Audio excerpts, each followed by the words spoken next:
দেখতে পাচ্ছি স্যার। দেখছো?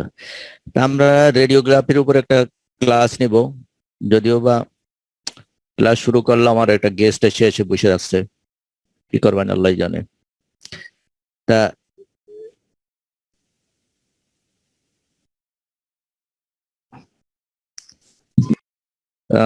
রেডিওগ্রাফিক অ্যানাটমি, তো যেহেতু ইমেজিং অ্যানাটমি। ওয়ালাইকুম সালাম। ইমেজিং অ্যানাটমি, ওই জন্য তোমরা ব্যাকগ্রাউন্ডে কি দেখতে পাচ্ছ? হ্যাঁ স্যার বিভিন্ন ধরনের রং, স্যার। হ্যাঁ, বিভিন্ন রং। বিভিন্ন রংটা আবার কি বলতে পারি, কিসের রং? রং মানে রেডিও ম্যাগনেটিক, যে তোমার ইলেকট্রোম্যাগনেটিক যে রেডিয়েশন, ইলেকট্রোম্যাগনেটিক রেডিয়েশনের আমরা কি দেখতে পাচ্ছি? ভিজিবল পোর্শন, তাই না? তাই তো জিনিসটা। ইলেকট্রোম্যাগনেটিক রেডিয়েশন তার একটা ভিজিবল যে পোর্শনটা, ভিজিবল পোর্শনের ছবি দেখতে পাচ্ছি। তা ইলেকট্রোম্যাগনেটিক রেডিয়েশন কি জিনিস একজন বলো তো, তোমরা যদি আমাদের ইলেকট্রোম্যাগনেটিক চুম্বক তরঙ্গ, হ্যাঁ, তড়িৎ চুম্বকীয় তরঙ্গ, এই ইলেকট্রোম্যাগনেটিক রেডিয়েশনটা শুনতে পাচ্ছ? জি স্যার, শুনতে পাচ্ছি। এই ইলেকট্রোম্যাগনেটিক রেডিয়েশনটা আসলে কি? এই রেডিয়েশন মানে এটা একটা তরঙ্গ, এই তরঙ্গটাকে ইলেকট্রোম্যাগনেটিক তরঙ্গ দৈর্ঘ্যের। হ্যাঁ, এটা ইলেকট্রোম্যাগনেটিক রেডিয়েশন কেন বলে?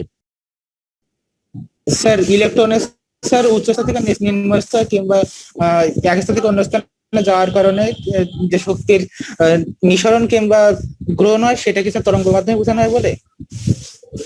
না, আমি জানি না, তোমাদের কাছে জিজ্ঞেস করতেছি, আমাকে প্রশ্ন করো না, তোমরা বলো। আর ওই যে ইলেকট্রনের এক কক্ষপথ থেকে আরেক কক্ষপথে যখন যায়, ওইটার জন্য একটা শক্তি নিঃসরণ করে বাইরে। স্যার শোষণ কিংবা নিঃসরণ উভয় হতে পারে। যখন আর কি এনার্জি যখন শোষণ বা নিঃসরণ, হ্যাঁ, শোষণ বা নিঃসরণ হয় সেটা বললে। ইলেকট্রন, সেটা তো শুধু ইলেকট্রন বললে। এখন ম্যাগনেট আর ইলেকট্রনের ভিতরে ইলেকট্রিক ফিল্ড আর ম্যাগনেটিক ফিল্ড, এর দুটোর সাথে কি সম্পর্ক? ইলেকট্রিক ফিল্ডে শুধু তড়িৎ, মানে শুধু ইলেকট্রনটা পাস হবে আর কি স্যার, ইলেকট্রনের প্রবাহ হবে আর কি স্যার। যখন তড়িৎ চৌম্বকীয় হবে তখন স্যার সেখানে ম্যাগনেটিক ধর্ম প্রদর্শন করবে। Sir Zeeman and Stark. জি স্যার, জি-ম্যান স্টার প্রভাব। ঠিক আছে জি স্যার। হ্যালো রাকিব, চলে যাচ্ছে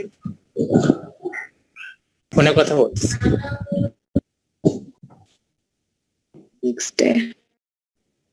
এটা অর্ধেক 2 ছিল না কেমিস্ট্রি ফার্স্ট পেপার? তাই তোরা আবার ইন্টারে ভর্তি হবি পারিস তো? আরে ওই সব বলতাম না, এখন পড়ায় কথা পড়ায়, তারা তো জানে তুই পড়াশোনা হচ্ছে। পড়াই বেটা, পড়ানোর দরকার পড়ায়, তোমার রাখে কিনা? জি স্যার। জি স্যার বলো তাহলে ইলেকট্রোম্যাগনেটিক কেন বলা হলো? স্যার এটার মধ্যে জি-ম্যান এর স্টার্ক ইফেক্ট আছে। যেমন কি মানে তড়িৎ ও চৌম্বকীয়। স্যার যখন স্যার ইলেকট্রন গতিশীল হয় তখন একই সাথে স্যার তড়িতের সাথে চৌম্বক প্রবাহ ক্রিয়া করে স্যার, এই জন্য ইলেকট্রন ম্যাগনেটিক। আর এই যে ওয়েভ, এই ওয়েভটাকে যদি ইলেকট্রোম্যাগনেটিক বা ফিল্ড, এই ফিল্ড কি কোনো ফিল্ড কি একে ডেভিয়েশন করতে পারে নাকি?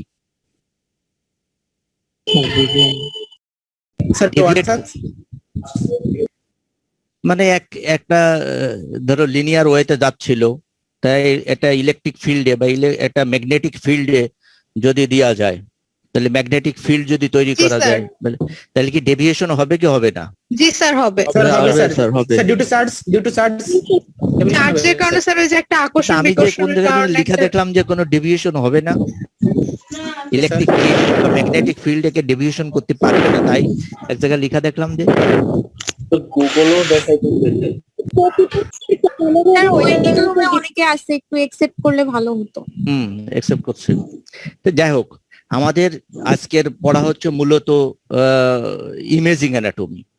তো ইমেজিং অ্যানাটমির ভিতর তো অনেক কিছু আসবে, তাই টার্মটা হচ্ছে ইমেজিং অ্যানাটমি। তো ইমেজিং অ্যানাটমি কি?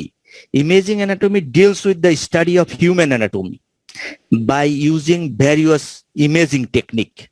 মানে ভেরিয়াস ইমেজিং টেকনিক ব্যবহার করে যদি আমরা অ্যানাটমিকে স্টাডি করি তাহলে সেটাকে বলা হচ্ছে ইমেজিং অ্যানাটমি। আর এই ইমেজিং অ্যানাটমিটা যারা রেডিওলজিস্ট আছে তারা যারা ইমেজিং অ্যানাটমি নিয়ে মেইনলি ডিল করে, এই ইমেজিং টেকনিকটা কিন্তু কি র্যাপিডলি চেঞ্জ হচ্ছে, কারণ ইমেজিং এন্ড কম্পিউটার যে টেকনোলজি, এই টেকনোলজিও দ্রুত চেঞ্জ হওয়ার কারণে এই ইমেজিং অ্যানাটমিটাও র্যাপিডলি ডেভেলপ করতেছে। সেটা আমরা বলতে পারি যে র্যাপিডলি ডেভেলপ করতেছে।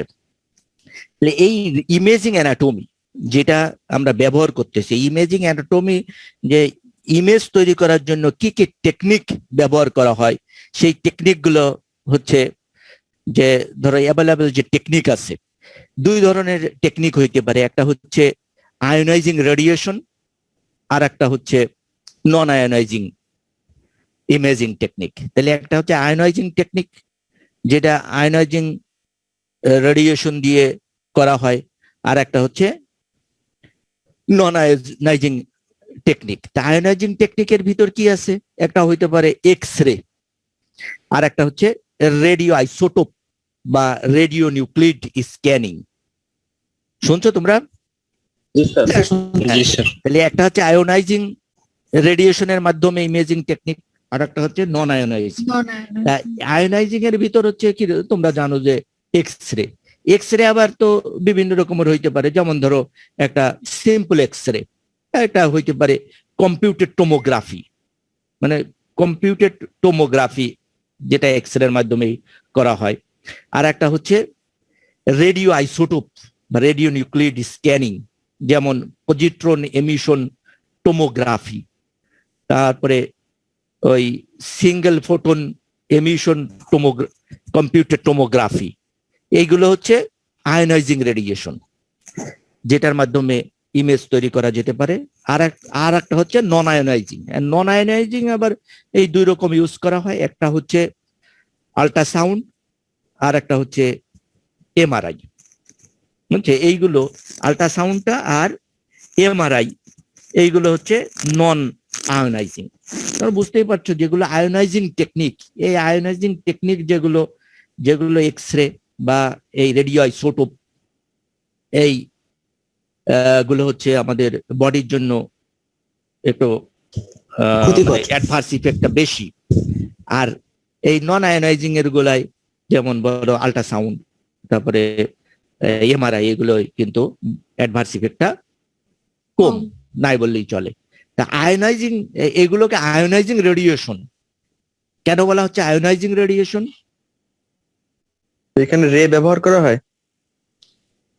রে তো ব্যবহার করা হয়, রে তো আমাদের ভিজিবল লাইট যেটা, সেটাও তো একটা রে নাকি? জি স্যার। সেটাকে আমরা তেজস্ক্রিয় মৌল ইউজ করা হয় তাই না, আমরা এক্স রে এর কথা বলতেছি, সেটা তো মৌল আছেই, যে ওই যে তেজস্ক্রিয় মৌল যেটা যেটা যে রেডিও আইসোটোপের কথা বললাম। স্যার এইখানে ওই ক্যাটায়ন এবং অ্যানায়ন স্যার ওই ইলেকট্রন ক্যাটায়ন থেকে যে স্যার ওই আয়নাইজ করে, এই জন্য। তা ভালো, তুমি যেটা বলছো মোটামুটি হইতে পারে এরকম। তাহলে আমরা ইলেকট্রোম্যাগনেটিক যে রেডিয়েশন, এই ইলেকট্রোম্যাগনেটিক রেডিয়েশনের একটা পোর্শন, পুরো পোর্শন কিন্তু না, কিছুটা যে স্পেকট্রাম, বিরাট স্পেকট্রাম, আর এই স্পেকট্রামের কোনো জায়গাতে ফাঁকা নেই, কন্টিনিউয়াস একটা স্পেকট্রাম। এর কিছু কিছু স্পেকট্রাম আমরা তো ভিজিবল লাইট বলি, যেটা ধরো ওই 400 থেকে 700 ন্যানোমিটার মতো ওয়েভলেন্থ যেগুলোকে, সেগুলোকে আমরা বলতে পারি হচ্ছে কি ভিজিবল। Visible light. এই ভিজিবল লাইট এটা কিন্তু আয়োনাইজিং রেডিয়েশন না, এটাও কিন্তু রেডিয়েশন নাকি? ভিজিবল লাইট এটা রেডিয়েশন, কিন্তু it is not ionising radiation. But আমরা যেটা এই ইমেজিং এর জন্য ব্যবহার করি সেইগুলো হচ্ছে ionising radiation. Ionising radiation, ionising radiation কি, এগুলো তো আমরা পরে একটু দেখবো যে আসলে কি আছে। তাহলে আমরা টেকনিক গুলো কিন্তু একটু মনে রাখতে হবে, যে একটা হচ্ছে আয়োনাইজিং রেডিয়েশন, মানে আয়োনাইজিং রেডিয়েশনের মাধ্যমে ইমেজিং, আর একটা হচ্ছে নন আয়োনাইজিং। আর নন আয়োনাইজিং এর ভিতর থাকলে হচ্ছে আমাদের কি আল্ট্রাসাউন্ড আর এমআরআই। আর আয়োনাইজিং এর ভিতর মেইনলি থাকতেছে হচ্ছে এক্স রে আর রেডিও আইসোটোপ স্ক্যানিং। এইগুলোকে বলতে হচ্ছে আমরা কি আয়োনাইজিং, তাই না? এবার আসো যে হিউম্যান অ্যানাটমি, মানে এই যে রেডিওলজিক্যাল অ্যানাটমি। রেডিওলজিক্যাল অ্যানাটমি আমরা এতক্ষণ জানলাম হচ্ছে ইমেজিং অ্যানাটমি। তাই ইমেজিং অ্যানাটমি একটা হচ্ছে ব্রড টার্ম, তাই না? একটা ব্রড টার্ম হচ্ছে ইমেজিং অ্যানাটমি, তার একটা পার্ট হচ্ছে রেডিওলজিক্যাল অ্যানাটমি। আসলে এক্স রে ইমেজিং এর মাধ্যমে, রেডিওগ্রাফির মাধ্যমে আমরা যে অ্যানাটমিকে স্টাডি করে থাকি সেটাকে বলা হচ্ছে হলো রেডিওলজিক্যাল অ্যানাটমি। এটা তো বুঝতে পারছো যে একটা ইমেজিং অ্যানাটমি, একটা ব্রড টার্ম, তার একটা পার্ট হচ্ছে radiological anatomy. And types of waves, এটা হচ্ছে তোমার ফিজিক্সের কথা, যে টাইপস অফ ওয়েভের কি কি টাইপ আছে সেটা কি তুমি জানো নাকি তোমরা? স্যার অনুদৈর্ঘ্য অনুপ্রস্থ। ভালো কথা, হচ্ছে অনুদৈর্ঘ্য অনুপ্রস্থ, এটা একরকম গেল। আর কিভাবে করা যায়? জাস্ট এই জিল ওয়াকার ফিজিক্স, যেটা সবচেয়ে মানে ওয়ার্ল্ডে প্রচলিত সবচেয়ে ফিজিক্স, যেটা সে ফিজিক্সালারা লিখছে কি যে ওয়েভস, তরঙ্গ তিন ধরনের হইতে পারে। একটা হচ্ছে কি মেকানিক্যাল ওয়েভ, যেমন কি মেকানিক্যাল ওয়েভ, এটা উদাহরণ বলো। মেকানিক্যাল ওয়েভ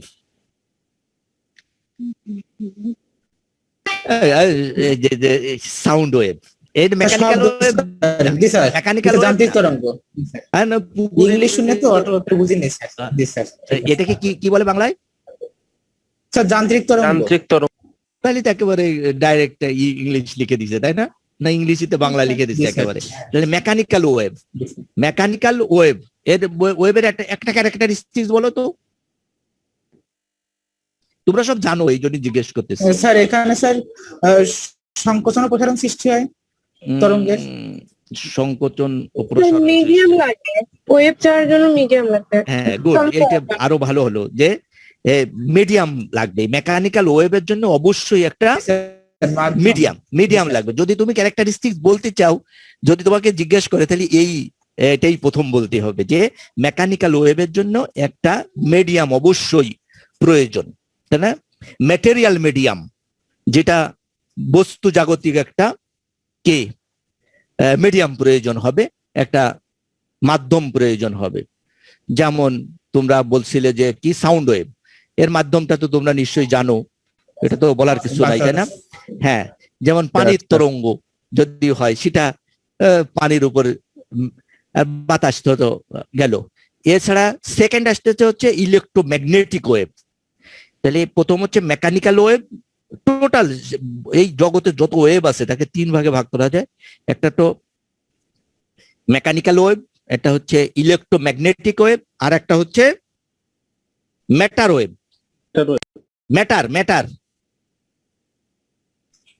ওয়েভ সম্বন্ধে তোমরা একটু বলবা কি আসলে ম্যাটার ওয়েভ? প্রত্যেকটা বস্তু একটা নির্দিষ্ট তরঙ্গ দৈর্ঘ্য হচ্ছে বের করে, সেটা প্রত্যেকটা বস্তু থেকে একটা নির্দিষ্ট ওজনের কারণে একটা তরঙ্গ নিঃসরিত হয়। ওজনের কারণে না, একটু সাব মেটালিক, মানে মেটালের ভিতরে মানে তরঙ্গ, যে ওই এর অ্যাটম মলিকিউলস। হ্যাঁ এই এবার ঠিক বলিস, আমার মনে হচ্ছে ওইটাও হবে, যে মলিকিউলস বা অ্যাটম, অনুপরমাণুর যে তরঙ্গ, যে একটা কম্পন হয়, সেই কম্পনের কারণে সেই কম্পাঙ্ককে বলা হয় ম্যাটার। কি বলে? Matter waves. তাহলে এই তিন ধরনের ওয়েভস আমরা হইতে পারে। একটা হচ্ছে মেকানিক্যাল ওয়েভ, একটা হচ্ছে ইলেকট্রোম্যাগনেটিক ওয়েভ, আর একটা হচ্ছে ম্যাটার ওয়েভ। তিন ধরনের ওয়েভের ভিতর আজকে আমাদের কাজ হচ্ছে কোনটা দিয়ে? ইলেকট্রোম্যাগনেটিক ওয়েভ, তাই না? ইলেকট্রোম্যাগনেটিক ওয়েভের একটা ক্যারেক্টারিস্টিক্স হচ্ছে কি, এখানে কোনো ম্যাটেরিয়াল মিডিয়াম, হ্যাঁ ম্যাটেরিয়াল মিডিয়াম প্রয়োজন হয় না। আর এই ইলেকট্রোম্যাগনেটিক ওয়েভ যেটা, এই ইলেকট্রোম্যাগনেটিক ওয়েভের যে স্পিড সি, তাই না? সি ফর কি? C equal to sir light speed per 8 meter per second। মানে প্রায় 3 3 লক্ষ কিলোমিটার পার সেকেন্ড, তাই না? 3 × 10⁻⁸ কিলোমিটার পার সেকেন্ড স্যার। জি স্যার। হ্যাঁ 3 লক্ষ। Yes, sir. যদি মোর স্পেসিফিক বলতে হয় তাহলে তো এই যে যেটা লেখা আছে যে 2,99,700, তাই না? Equation এ আসছিল স্যার। 700, এইটে 2,99,792 কিলোমিটার পার সেকেন্ড, তাই না? এই অ্যাডমিশনে কি এইটা লিখতে লাগছিল না 3 লক্ষ? জি স্যার, এটাই ছিল স্যার, এটা ছিল 2.99 2.99। হ্যাঁ, তাহলে 2.99 ওই এইটা হচ্ছে আমাদের সি। সি এই সি হচ্ছে স্পিড সি এইটে। সি কি জন্য সি আসলে ব্যবহার হলো কেন? সিটা কি?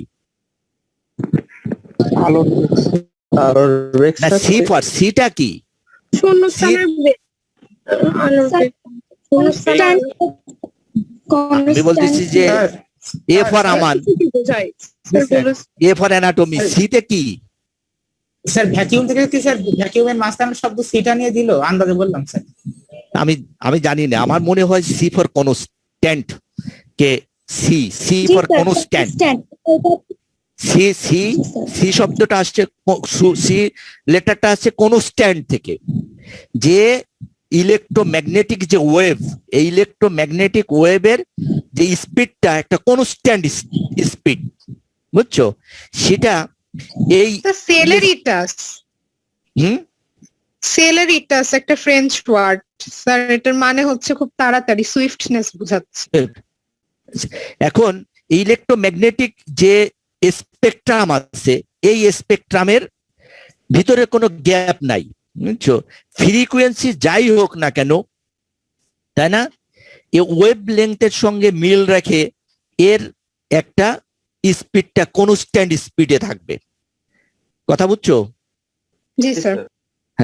এখন আসো যে আমরা ওই ইলেকট্রোম্যাগনেটিক ওয়েভের যে স্পেকট্রাম, সেই স্পেকট্রাম দেখতে পাচ্ছ। স্পেকট্রাম তো আমাদের মুখস্থ করার কিছু নেই, শুধু যে এটা হচ্ছে long wave spectrum, long wave, তারপরে আস্তে আস্তে শর্ট ওয়েভের দিকে চলে গিয়েছে। মানে ওয়েভ লেন্থ এদিক থেকে এইদিকে যত যাবে তত ছোট হয়েছে, আর ফ্রিকুয়েন্সি তত বাড়তেছে, যেহেতু তার ভেলোসিটি, এটা কি ভেলোসিটি না স্পিড, কোনটা হবে? ভেলোসিটি। কোনটা স্যার? এই যে আমরা স্পিড স্পিড বলতেছি, আসলে স্পিড না ভেলোসিটি? স্যার ভেলোসিটি বলা ভেলোসিটি। ভেলোসিটি বলা ভালো মনে হয়, তাই যাই হোক স্পিডটা একটা কনস্ট্যান্ট স্পিড, সেহেতু যদি ওয়েভ লেন্থ কমে যায় তাহলে ফ্রিকোয়েন্সি বেড়ে যাবে, তাই না? জি স্যার। বেড়ে যাবে। আর আমাদের একটু মনে রাখতে পারো, এটা তো তোমাদের যদিও মুখস্থ, যে ভিজিবল স্পেকট্রাম এর ওয়েভ লেন্থ কত থেকে কত পর্যন্ত, তা মোটামুটি 400 থেকে 700 ন্যানোমিটার। কিন্তু তোমরা তো আরো ভালো করে মনে মুখস্থ করছিলে, তাই না? 380 থেকে 780 থেকে 380 থেকে 720 না কত? 780 780 না 780 স্যার। জি স্যার, দুটোই 80। কোথায়?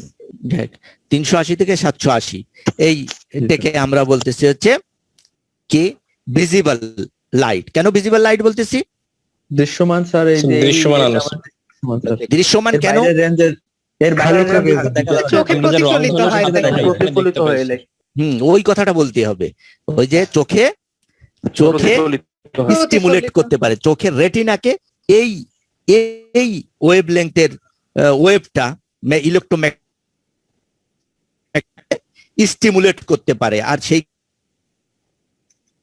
ভিজিবল স্পেকট্রাম অফ লাইট বলতেছি। শুনতে পাচ্ছ? জি স্যার। ভিজিবল স্পেকট্রাম বলতেছি। আর এই যে সেই ভিজিবল স্পেকট্রামের সেন্সিটিভিটি,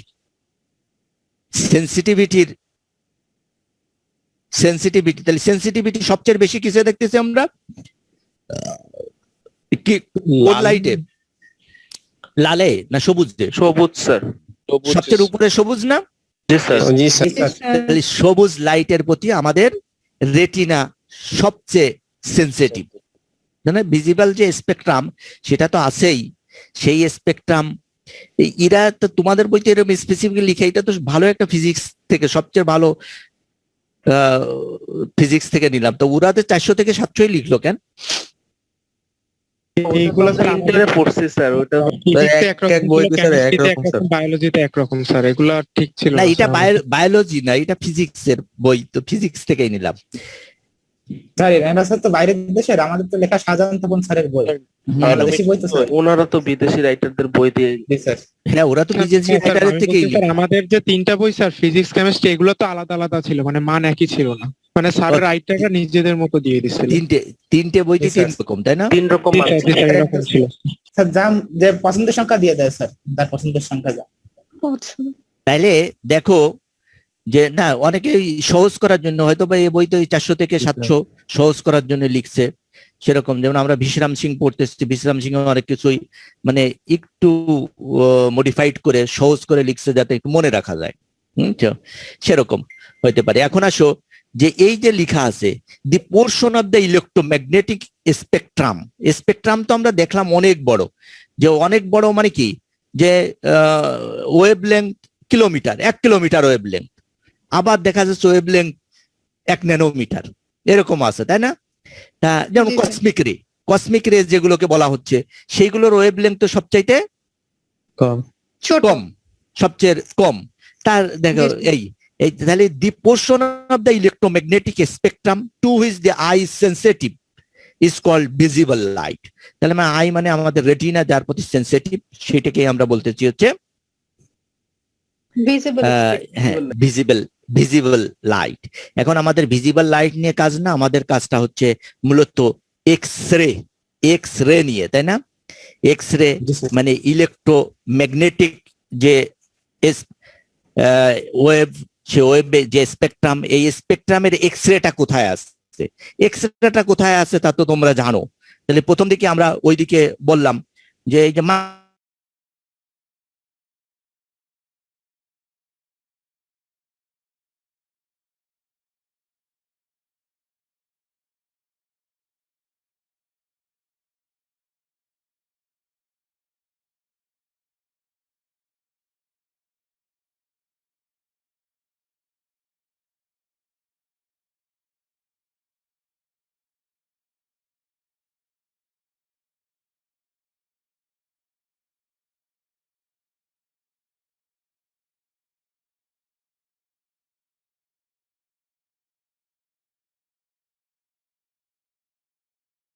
আরো ছোট, তাই না? জি স্যার। আলট্রাভায়োলেটের পরে আসতেছে হলো আমাদের এক্স রে। এই এক্স রে এর পরে আসতেছে এই গামা রে, কসমিক রে, এইগুলো হলো এক্স রেরও আরো পরে, পরে মানে এক্স রে চাইতেও আরো ছোট ওয়েভ লেন্থের এবং ফ্রিকোয়েন্সি আরো বেশি, তাই না? তাহলে জাস্ট এই সিকোয়েন্স যদি তোমাকে জিজ্ঞেস করে, আমাদের অ্যানাটমিতে হয়তো জিজ্ঞেস করার সুযোগ পাওয়া যাবে না, তার আগেই পাশ ফেল হয়ে যাবে। তো তারপরেও তোমাদের যেহেতু ফিজিক্স পড়া আছে, তাই এসব একটু বক করা। তাহলে আমরা দেখলাম যে এক্স রেটা হচ্ছে আল্ট্রাভায়োলেট যে রেডিয়েশন আমরা বলতেছি, এই আল্ট্রাভায়োলেট রেডিয়েশনের চাইতেও আরো ছোট ওয়েভ লেন্থ দিয়ে তৈরি একটা ইলেকট্রোম্যাগনেটিক রেডিয়েশন। আর এই এক্স রে আবিষ্কারের ইতিহাস তো তোমরা অবশ্যই পড়েছো, আর এটা তো ভালো জানো তোমরা, আমার চাইতে আরো বেশি জানো, যে উইলহেম রনজেন, হ্যাঁ, যে 1895 সালে সে কি নিয়ে কাজ করতেছিল? ক্যাথোড রে বা সিআরটি কোনো একটা টিউব নিয়ে সে কাজ করতেছিল। কাজ করতে করতে হঠাৎ করে কিভাবে যেন এই এক্স রেটা কি হয়েছিল, একটু ঘটনা বলো তো, কেউ একজন বলো তো।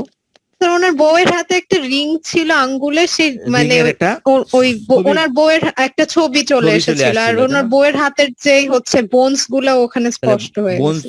বোনসের ছবি, আর এখানে Carbon লিখেছে যে metacarpal। ওয়েডিং যে রিং ছিল, সেই রিং এর একটা ছবি কিসের উপর যেন চলে আসছিল, তাই না?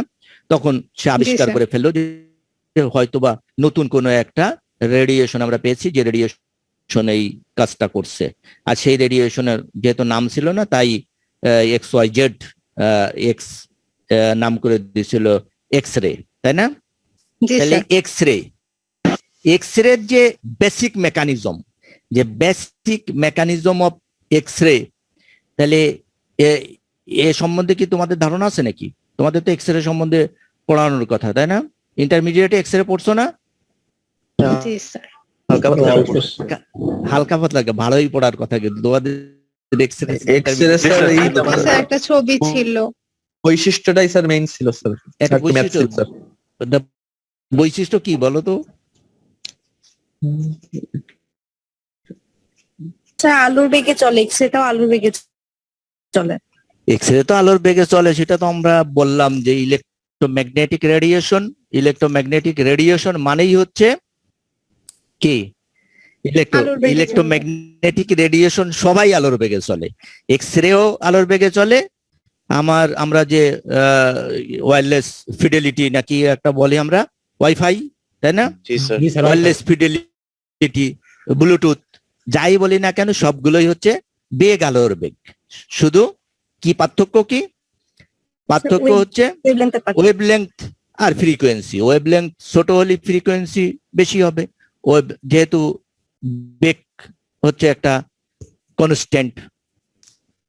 যাই হোক, তাহলে এক্স রে জেনারেশন সম্বন্ধে আমাদের একটু জানতে লাগবে যে এক্স রে জেনারেশন কিভাবে হয়। এই যে এক্স রে টিউব, এই এক্স রে টিউব তো তোমরা দেখেছো, এই ছবিটা তো ইন্টারমিডিয়েটে বোধহয় আছে, এরকম জি একটা স্যার। ছবি, এরকম একটা ছবি আছে। তো ছবিতে আমরা কি দেখতে পাচ্ছি?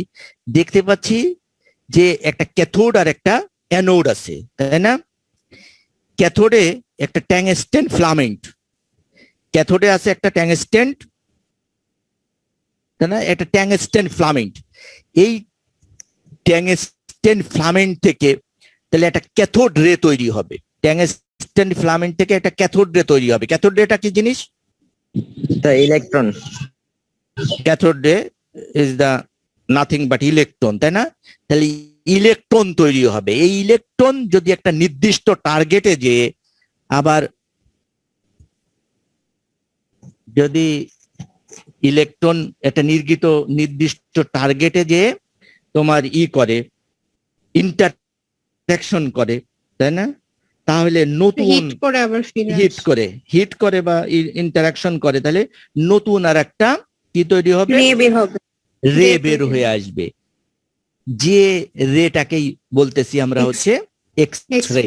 এক্স রে, তাহলে ক্যাথোড রে, এই ক্যাথোড রে একটা নির্দিষ্ট টার্গেট কে যদি স্টিমুলেট করে, হিট করে বা বোম্বার্ডিং নাকি জন্য একটা টার্ম এখানে ইউজ করে, যদি করা হয় তাহলে নতুন একটা রে বের হয়ে আসে, যে রেটাকে বলতেছি আমরা এক্স রে। যেমন ধরো এইটা মোর ডিটেলস দেওয়া হয়েছে যে এইটা হচ্ছে ক্যাথোড। এই ক্যাথোডে যদি আমরা এইখান দিয়ে একটা করি, ভোল্টেজ তৈরি করি, তাহলে ভোল্টেজ তৈরি করলে সেইখানে যদি যত বেশি উত্তপ্ত হবে তত হলেও সেইখান থেকে ইলেকট্রন বের হয়ে যাবে। ইলেকট্রন যদি আবার এইখানে দেখো নতুন করে আর একটা সেল বসানো হয়েছে, এই সেল যদি এই একটাকে, এই পুরোটাকে ক্যাথোড ধরে আর এইকে যদি অ্যানোড ধরে, তাহলে এই ক্যাথোড থেকে অ্যানোডের দিকে ইলেকট্রন গুলো ধাবিত হবে। ধাবিত হয়ে এইখানে যদি কোনো হাই মেটাল থাকে, যে মেটালটার হচ্ছে অ্যাটমিক ওয়েটটা বেশি এবং যে মেটালের গলনাঙ্ক বেশি, এরকম যদি কোনো মেটাল থাকে, তাহলে সেই মেটালকে যদি হিট করে, তাহলে নতুন করে একটা রেডিয়েশন তৈরি হচ্ছে, যে রেডিয়েশনটাকে আমরা বলতেছি এক্স রে। তাহলে এক্স রে আসলে যদি কোয়ান্টাম ফিজিক্সের কথা বলো, তাহলে এক্স রেই বলো আর যে রেডিয়েশনই বলো, সব রেডিয়েশন গুলো হচ্ছে কোয়ান্টাম। হ্যালো, তোমরা কি শুনতে পাচ্ছ? এক্স রে যে কিভাবে তৈরি হয়, তাহলে এক্স রে কিভাবে তৈরি হয় এটা আমরা জানতেছি, কারণ কি এই এক্স রের উল্টো ভাবেই কিন্তু আবার আমাদের বডিতে ইফেক্ট করে। এই জন্য এক্স রেটা কিভাবে তৈরি হয় সেইটা আমরা জানতেছি। দুটো প্রক্রিয়া এক্স রে তৈরি হইতে পারে। একটা হচ্ছে এই ব্রেকিং রেডিয়েশন বা ব্রেমস্টেলাং, আর একটা হচ্ছে ক্যারেক্টারিস্টিক্স রেডিয়েশন। এগুলো কি পড়ছিলেন নাকি তোমরা ফিজিক্সে? না স্যার, এটা নতুন স্যার। হ্যাঁ, এই যে ব্রেমস্টালাং যেটাকে বলা হয় বা ব্রেকিং রেডিয়েশন, আর একটা হচ্ছে ক্যারেক্টারিস্টিক্স রেডিয়েশন। তা আমরা দেখলাম কি ওইখানে একটা ট্যাংস্টান ছিল, ট্যাংস্টান ফিলামেন্ট থেকে হচ্ছে আমাদের ইলেকট্রন গুলো বের হয়ে আসছিল, আর সেই ইলেকট্রন গুলো আরেকটা ট্যাংস্টেন্ট যে টার্গেট ছিল অথবা মলিবডেনামের একটা টার্গেট, ইভেন লোয়ার কোয়ালিটির যদি দেওয়া যায়, কপার দেওয়া যায় তাহলেও হবে, কিন্তু কপারের হচ্ছে গলনাঙ্ক কম, এই জন্য ওইখানে টার্গেটকে ব্যবহার করা হয় হচ্ছে ট্যাংস্টান বা মলিবডেনাম। তাহলে এই এক্সরেটা এই এই যে ইলেকট্রনটা বের হয়ে আসতেছে, ইলেকট্রনটা বের হয়ে আসলে এই চারপাশ দিয়ে যে ইলেকট্রন গুলো ঘুরতেছে একটা নিউক্লিয়াসের চারপাশে, সেই ইলেকট্রন গুলো কি করবে, এই ইলেকট্রন গুলো হচ্ছে এই এই যে ইলেকট্রন ট্যাংস্টান ফিলামেন্ট থেকে বের হয়ে আসছিল সেই ইলেকট্রনের দিক মানে দিকটা চেঞ্জ করে দেবে, যেটাকে আমরা ডিফ্লেকশন বলতেছি, ডিফ্লেকশন করে দেবে, এবং এই ইলেকট্রনের যে গতিটা ছিল সেই গতিটা কমায় দেবে। যখনই গতিটা স্লো হয়ে যাবে তখন এর যে এনার্জি, এই ইলেকট্রনের গতির যে এনার্জি ছিল সেই এনার্জি কিছুটা রিলিজ হয়ে যাবে, এনার্জি রিলিজ হয়ে সেইটাই হচ্ছে ফোটন এনার্জিতে পরিণত হবে। সেই ফোটন এনার্জি যদি যথেষ্ট শক্তিশালী হয় তাহলে সেটাকে আমরা বলি হচ্ছে এক্স রে। এইটা হচ্ছে ব্রেকিং রেডিয়েশন বলে বা ব্রেমস্টালাং বলা হয়। কথা কি কিছু বুঝতে পারছো? জি স্যার, হালকা জি যে স্যার। ডিরেকশন চেঞ্জ করে দেওয়ার ফলে এবং এর গতি চেঞ্জ করে দেওয়ার ফলে এর থেকে একটা এনার্জি তৈরি হবে। ঠিক এর উল্টো দিক থেকে আমরা বলতে পারবো কি, যখন আমাদের বডিতে কাজ করবে তখন কি হবে, যে এক্স রেটা কিন্তু উল্টা কাজ করতে পারবে। এই এক্স রেটা এইখান থেকে ইলেকট্রনের গতি চেঞ্জ করে দিয়ে ইলেকট্রনের ডিরেকশন চেঞ্জ করছে, আবার হচ্ছে গতি চেঞ্জ মানে হচ্ছে কমায় দিছে, স্লো করে দিছে, এই জন্য এক্স রে তৈরি হলো। এর উল্টো দিকে যদি হয় যে একটা ধরো ক্যালসিয়াম আয়ন, সেই ক্যালসিয়াম আয়নের উপর যদি এক্স রেটা কাজ করে তাহলে ক্যালসিয়াম আয়নের ওই ইলেকট্রন যেগুলো ঘুরতেছে ওই ইলেকট্রনের উপরে ওই এক্স রেটা এসে কাজ করবে। কাজ করলে কি হবে, ওই ইলেকট্রনের গতি চেঞ্জ হয়ে যাবে, চেঞ্জ হয়ে ধরো বেড়ে যাবে গতিটা ইলেকট্রনের গতিটা বের হয়ে যাবে। কিন্তু এই এক্স রেটা তখন এক্স রেটা দিয়ে ভিতরে ঢুকলে, এখন তো এক্স রেটা বাইরে বেরোয় যাচ্ছে, তৈরি হচ্ছে, আর আমরা উল্টো দিকতে যদি একটা ক্যালসিয়ামের ভিতরে ঢুকাই দিই তাহলে ক্যালসিয়ামের ইলেকট্রন এর গতি চেঞ্জ হয়ে যায়, এই এক্স রেটা অ্যাবজর্পশন হয়ে যাবে। কথা কি বুঝছো? জি স্যার। আমি কি বুঝাতে চাইছি, যে প্রক্রিয়ায় একটা এক্স রে তৈরি হচ্ছে ঠিক একই তার উল্টো প্রক্রিয়ায় এক্স রেটা কিন্তু আবার একটা যে কোনো মলিকিউলস যে কোনো অ্যাটমে সেটা অ্যাবজর্পশনও হয়ে যেতে পারে, যেটা হচ্ছে ব্রেমস্টালাং বা ব্রেকিং রেডিয়েশনের মাধ্যমে এক্স রে তৈরি হওয়া বলে। আমরা এটাকে ব্রেকিং রেডিয়েশনের মাধ্যমে এক্স রে তৈরি হওয়া বলবো, আর উল্টোটাকে বলবো হলো এক্স রে অ্যাবজর্পশন হয়ে যাওয়া। কথা কি কিছু বুঝাইতে পারলাম? জি স্যার। এবার আসো যে ক্যারেক্টারিস্টিক্স রেডিয়েশন মানে কি, যখন এই যে ইলেকট্রনটা হচ্ছে ওই মলিবডেনাম ট্যাংস্টান যে ফিলামেন্ট ছিল, ওই ফিলামেন্ট থেকে ক্যাথোড রে যেটা বের হয়ে আসতেছে, এটাও কিন্তু যে ক্যাথোড রে বের হয়ে আসতেছে, তখন এই ইলেকট্রনের যে বিভিন্ন প্রকোষ্ঠ আছে না, ইলেকট্রন বিভিন্ন প্রকোষ্ঠে ঘোরে, ধরো ভিতরের একটা কক্ষপথ থেকে একটা ইলেকট্রনকে, এইখানের একটা ইলেকট্রনকে কি হবে, সরায় দেবে। এই এক ইলেকট্রন দেখো এই দিক থেকে একটা ইলেকট্রন আসতেছিল, যে ইলেকট্রনটাকে আমরা বলতেছি হচ্ছে ক্যাথোড রে।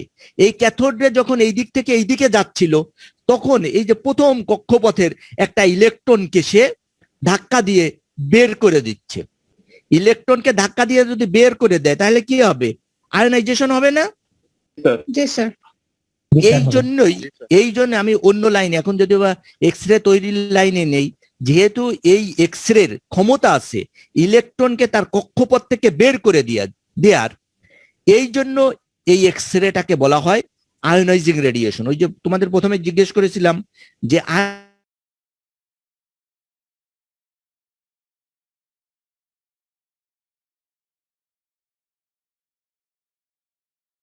ওয়েভলেংথ যদি কম না হয় তাহলে কিন্তু এই ক্ষমতা থাকে না।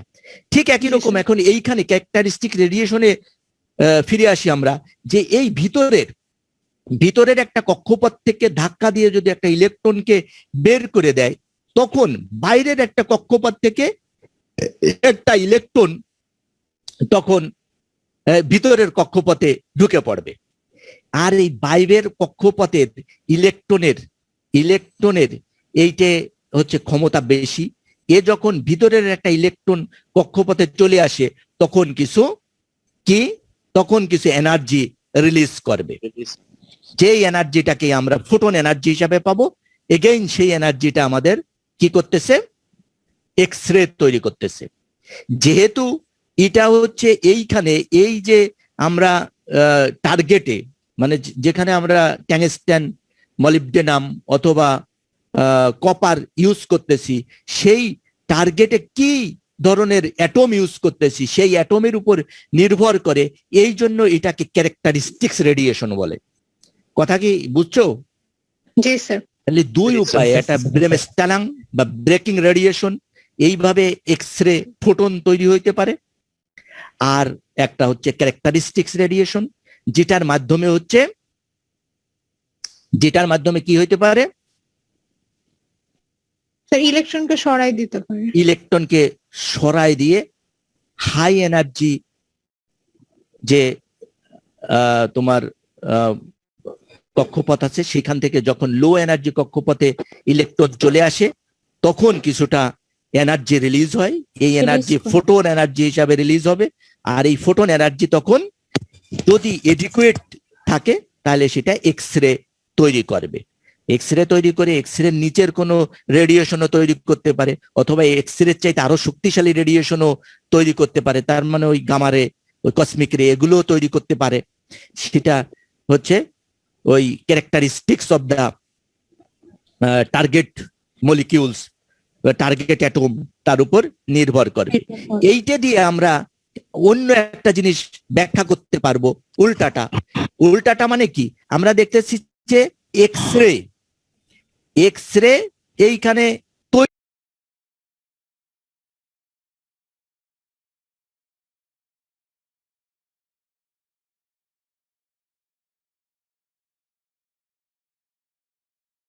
Roll number 3। Hello, sir. তো বলো তো বাপ, তুমি যে এই যে যেটাই যে ডেভিয়েটেড হয়ে যাচ্ছে ইলেকট্রন, মানে ক্যাথোড রে বা ইলেকট্রন, এটাই বলে এটা ডেভিয়েটেড হয়ে যাচ্ছে, এইটার মাধ্যমে হচ্ছে উল্টাটায় আমরা বলতে পারবো যে এক্স রে কিভাবে অ্যাবজর্পশন হয় সেটা বলতে পারবো। আর এই ক্যারেক্টারিস্টিক রেডিয়েশনের মাধ্যমে কি বলতে পারবো বলো তো? এর উল্টাটা যদি বলি আমরা,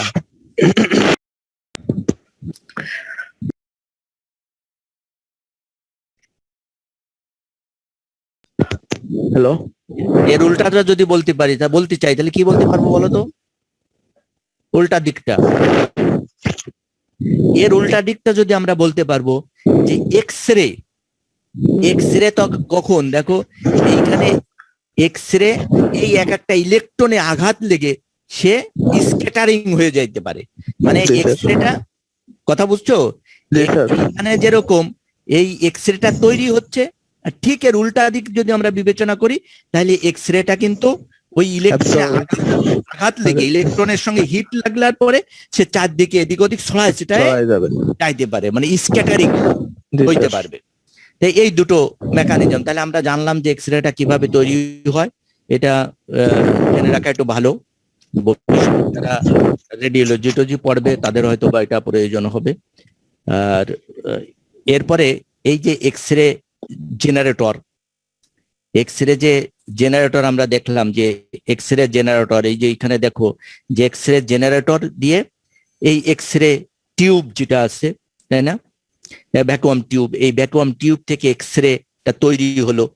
তৈরি হওয়ার পরে সে একটা ফিল্টারের ভিতর দিয়ে, একটা ফিল্টারের ভিতর দিয়ে পাস করে। এই ফিল্টারটা হচ্ছে nothing but A network of কপারের একটা তারের জালিকা থাকে, কপারের একটা তারের জালিকা থাকে। তা তারের জালিকা কি করে, ওই যে বললাম এখানে তো এই যে ইলেকট্রোম্যাগনেটিক যে স্পেকট্রামের অনেক ধরনের রেডিয়েশনই তৈরি হতে পারে, অনেক রেঞ্জের, বিরাট রেঞ্জের রেডিয়েশন তৈরি হইতে পারে। কিন্তু সব রেডিয়েশন তো আমাদের এক্স রে হিসাবে ওই ফিল্মে ছবি তুলতে পারবে না। যদি এখানে আলো তৈরি হয়, ভিজিবল লাইট তৈরি হয়, বা ইনফ্রারেড তৈরি হয়, ইনফ্রারেড বলতে যে আলট্রা ভায়োলেট রেডিয়েশন যদি তৈরি হয়, তাহলে সে কি ফিল্মে ছবি তুলতে পারবে না, তাই না? তাহলে এই যে ফিল্টার, এইখানে আর একটা ফিল্টার ব্যবহার করা হয়। সেই ফিল্টার হচ্ছে এক্স রে বাদে, ওই এক্স রের যে স্পেকট্রামটুকু আছে, সেই স্পেকট্রামটুকু বাদে অন্য স্পেকট্রামটাকে, যেটা ডায়াগনস্টিক্যালি ইম্পর্টেন্ট না, সেই টুকরে কি করবে, অ্যাবজর্পশন করে নেবে। ওই যে ওই মেকানিজমেই, যেটা ওই যে ব্রেমেস্টালাং বলা হলো না, ওই একই মেকানিজমে বাদ বাকি টুকুকে অ্যাবজর্পশন করে নেবে। অ্যাবজর্পশন করে নেওয়ার পরে তারপরে ও একটা কলুমেটরের ভিতর দিয়ে পাস করবে। কলুমেটার মানে হচ্ছে একটা ডায়াফ্রামের মতন একটা ডায়াফ্রাম, যেমন ক্যামেরা একটা ডায়াফ্রাম আছে না, ক্যামেরায়, সেই ক্যামেরা ডায়াফ্রামের মাঝখানে কি ছোট্ট একটা ছিদ্র থাকে, যেটা আমরা পিউপিল বলতে পারি, তাই না? হ্যাঁ, ডায়াফ্রামের মাঝখানে, হ্যাঁ, সেই ওপেনিং, ওই ওপেনিং মানে কি, ক্লোজ হয় আবার ওপেন হয়, তাই না? ওপেন হয়, ক্লোজ হয়, অল্প মিলি সেকেন্ডের জন্য হয়তো বা ওপেন হয়। ওপেন হয়ে গেলে তারপরে ছবিটা তোলা হয়ে যায়, ছবিটা তোলার সঙ্গে সঙ্গে কি আবার বন্ধ হয়ে যায়, তাই না? এক্স রে এই ঠিক একই রকম এই কলিমেটর যেটা থাকে, কলিমেটরটাও তৈরি হয় হচ্ছে লিড দিয়ে, মানে সীসা দিয়ে।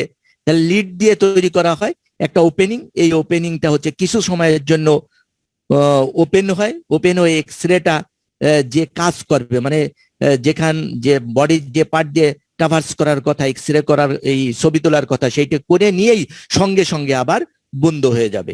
তাহলে এই হচ্ছে একটা এক্স রে টিউবের একটা ফিল্টার থাকে, তারপর একটা কলিমেটর থাকে, যেটা হচ্ছে আমাদের হিসাবে কাজ করে, কি জন্য বলা হলো, ওই ডায়াফ্রাম হিসাবে কাজ করে, যেটা ওপেন এবং ক্লোজিং এর মাধ্যমে এক্স রে ডোজটাকে, মানে যে এক্সপোজার, কতটুকু সময় এক্সপোজ করবো, যেহেতু এটা একটা আয়োনাইজিং রেডিয়েশন, এই আয়োনাইজিং রেডিয়েশনটাকে যত কম সময় কন্ট্যাক্টে রাখা যায় ততই ভালো, তাই না? সেই কাজটা করে হচ্ছে কলিমেটরটা। কথা কি বুঝতে পারছো কিছু? জি স্যার। এইখানে আর একটা কথা আমরা জেনে রাখি, সেটা হচ্ছে যে এই যে a similar radiographic effect is obtained by using 100 milliampere for 1 second। বলছে 100 milliampere যদি ওই যে আমরা ইটা ব্যবহার করতেছি, মানে এক্স রে টিউবটা ব্যবহার করতেছি, তার পাওয়ার যদি হয় 100 milliampere, তাহলে সে 1 সেকেন্ডে যে ধরনের একটা এক্স রে ফিল্ম তৈরি করবে, রেডিওগ্রাফ তৈরি করবে, ঠিক উল্টা দিক থেকে যদি 1 মিলিয়াম্পিয়ারের একটা দিয়ে এক্স রে টিউব দিয়ে আমরা যদি সেম কোয়ালিটির একটা রেডিওগ্রাফ নিতে চাই, তাহলে 100 সেকেন্ড এক্সপোজ টাইম দিতে হবে। কথা কি বুঝছো? যেমন ওই রনজেন যে লোক আবিষ্কার করছিল, তিনি তার ওয়াইফের হাতের উপর ধোয়া রাখতে লাগছিল কতক্ষণ, আধা ঘন্টা, 30 মিনিট ধরে রাখার পরে তারপরে ওই এক্স রে মানে ছবিটা উঠতেছিল, তাই না? নাকি প্রায় 30 মিনিট পরে কিন্তু ছবিটা উঠতেছিল। আর ঠিক একই রকম দেখতেছি, যদি 100 মিলি অ্যাম্পিয়ারের কোনো আমরা এক্স রে টিউব যদি ব্যবহার করি, তাহলে এই তোরে এই যে ইটা টেলিফোন করছিল কেন দেখো, রাকিব, তাহলে 100 মিলি অ্যাম্পিয়ারের এক্স রে টিউব যদি ব্যবহার করি তাহলে আমরা যে কাজ 1 সেকেন্ডে করতে পারবো 1 মিলি অ্যাম্পিয়ারের যদি এক্স রে টিউব ব্যবহার করি তাহলে সেই কাজ আমাদের করতে 100 সেকেন্ড লাগবে। তাহলে কোনটা আমাদের জন্য ভালো? স্যার স্যার 100 মিলি 100 মিলি অ্যাম্পিয়ার। তাহলে এইটা তোমার এটা কমন ধারণা রাখতে হবে, যেখানে এক্স রে দামি এক্স রে মানে টিউব মানে এক্স রে মেশিনটা দামি এবং হাই ভোল্টেজের, বুঝছো, সেই এক্স রে মেশিনে হচ্ছে রোগের ক্ষতি কম হয়। আর যদি কেউ ওই 10 মিলি অ্যাম্পিয়ার, বুঝছো, 10 mA, জি স্যার। তারপরে 100 mA, এরকম কিন্তু 500 mA এরকম এক্স রে মেশিনের পাওয়ার আছে। তাহলে আমরা যেখানে 500 mA বা 100 mA যে মেশিনগুলো আছে সেই মেশিনের ইনভেস্টিগেশন সেন্টারে আমরা রুগীকে পাঠাবো, কারণ রুগীর যাতে ক্ষতিটা কম হয়। এক্সপোজার টাইম যত কম লাগবে ক্ষতি তত বেশি হবে। ক্ষতি মানে কি, যেমন সিঙ্গেল এক্সপোজারের কারণে কোন রুগীর অ্যাপ্লাস্টিক অ্যানিমিয়া ডেভেলপ করতে পারে, বুঝছো। অ্যাপ্লাস্টিক অ্যানিমিয়া তো তোমরা পড়ছো মনে হয়, তাই না? অ্যাপ্লাস্টিক অ্যানিমিয়ার মতন অ্যানিমিয়া পর্যন্ত ডেভেলপ করে যাইতে পারে এক্স রে থেকে। এই জন্য আমাদের অবশ্যই মাথায় রাখতে হবে যে এক্স রেটা যাতে কম এক্সপোজার হয় সেই ধরনের সবসময় সেইটা আমাদের মাথায় রাখতে হবে, এবং নিজেদের দিকেও খেয়াল করতে হবে যে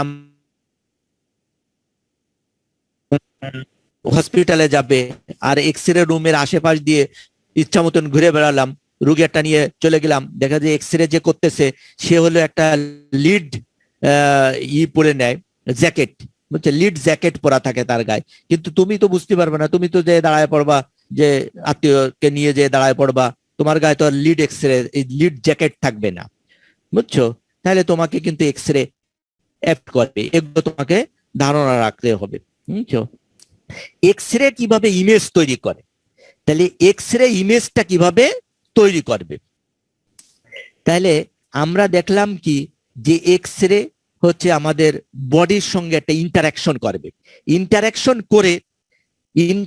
করে কি কি ঘটনা ঘটবে, ইন্টারাকশন করার পরে দুটো ঘটনা ঘটবে, একটা হচ্ছে ফটো ইলেকট্রিক অ্যাবজর্পশন আর একটা হচ্ছে কম্পটন স্ক্যাটারিং। কথা কি বুঝতেছো তোমরা? এক্স রেটা কম্পটন প্রভাব পড়েছিলাম স্যার। হ্যাঁ, কম্পটন জি স্যার, এটা একটু পড়েছিলাম। পড়েছিলে। যাই হোক, তাহলে আমরা দেখলাম যে আমি যা যা পড়াইছি কিছু সবকিছুই তোমাদের পড়ার কথা, হয়তো বা বাদ দিয়ে গেছো। তাহলে ফটো ইলেকট্রিক অ্যাবজর্পশন হইতে পারে একটা, আর একটা হচ্ছে কম্পটন স্ক্যাটারিং, এই দুটো ঘটনা ঘটতে পারে। আর একটা হচ্ছে ইলেকট্রন, আর একটা হচ্ছে এক্স রেটা সরাসরি বডি দিয়ে পাস করে যেতে পারে। তাহলে দুটো ঘটনা ঘটতে পারে, একটা হচ্ছে ওই ফটো ইলেকট্রিক অ্যাবজর্পশন, ওই যেটা বললাম তোমাকে যে ক্যারেক্টারিস্টিক্স রেডিয়েশন, আমরা বলেছিলাম যে ক্যারেক্টারিস্টিক্স রেডিয়েশনের মাধ্যমে একটা এক্স রে তৈরি হতে পারে।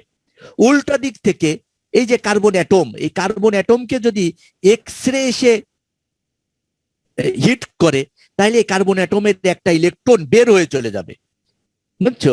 আর এই যে ক্যারেক্টারিস্টিক্স রেডিয়েশন ছিল না, ওই ক্যারেক্টারিস্টিক্স রেডিয়েশনের উল্টাটা একটু অপোজিট, যে তাহলে এই এক্স রেটার যে এনার্জি, এই এনার্জিটা এইখানে এই অ্যাটমটার ভিতর অ্যাবজর্পশন হয়ে যাবে, মানে একটা ইলেকট্রনকে বের করে দেবে, ইলেকট্রনকে বের করে দিয়ে ওই অ্যাটমটাকে আয়োনাইজ করে ফেলবে আর নিজে কি ওইখানে থেমে যাবে, তার মানে নিজে ওই এক্স রেটা এইখানে অ্যাবজর্পশন হয়ে যাবে। এই ঘটনা ঘটতে পারে, বুঝছো। আর একটা হইতে পারে হচ্ছে ওই ব্রেমস্টালাং এর মতন, এই ব্রেমস্টালাং যেরকম ওই ফোটন না তো কি বলে, ক্যাথোড রে, ওই ক্যাথোড রের দিক চেঞ্জ করে নতুন একটা রে তৈরি করে ফেলতেছিল, ঠিক একই রকম এই ইলেকট্রনটা এক্স রের দিকটা চেঞ্জ করে ফেলতে পারে।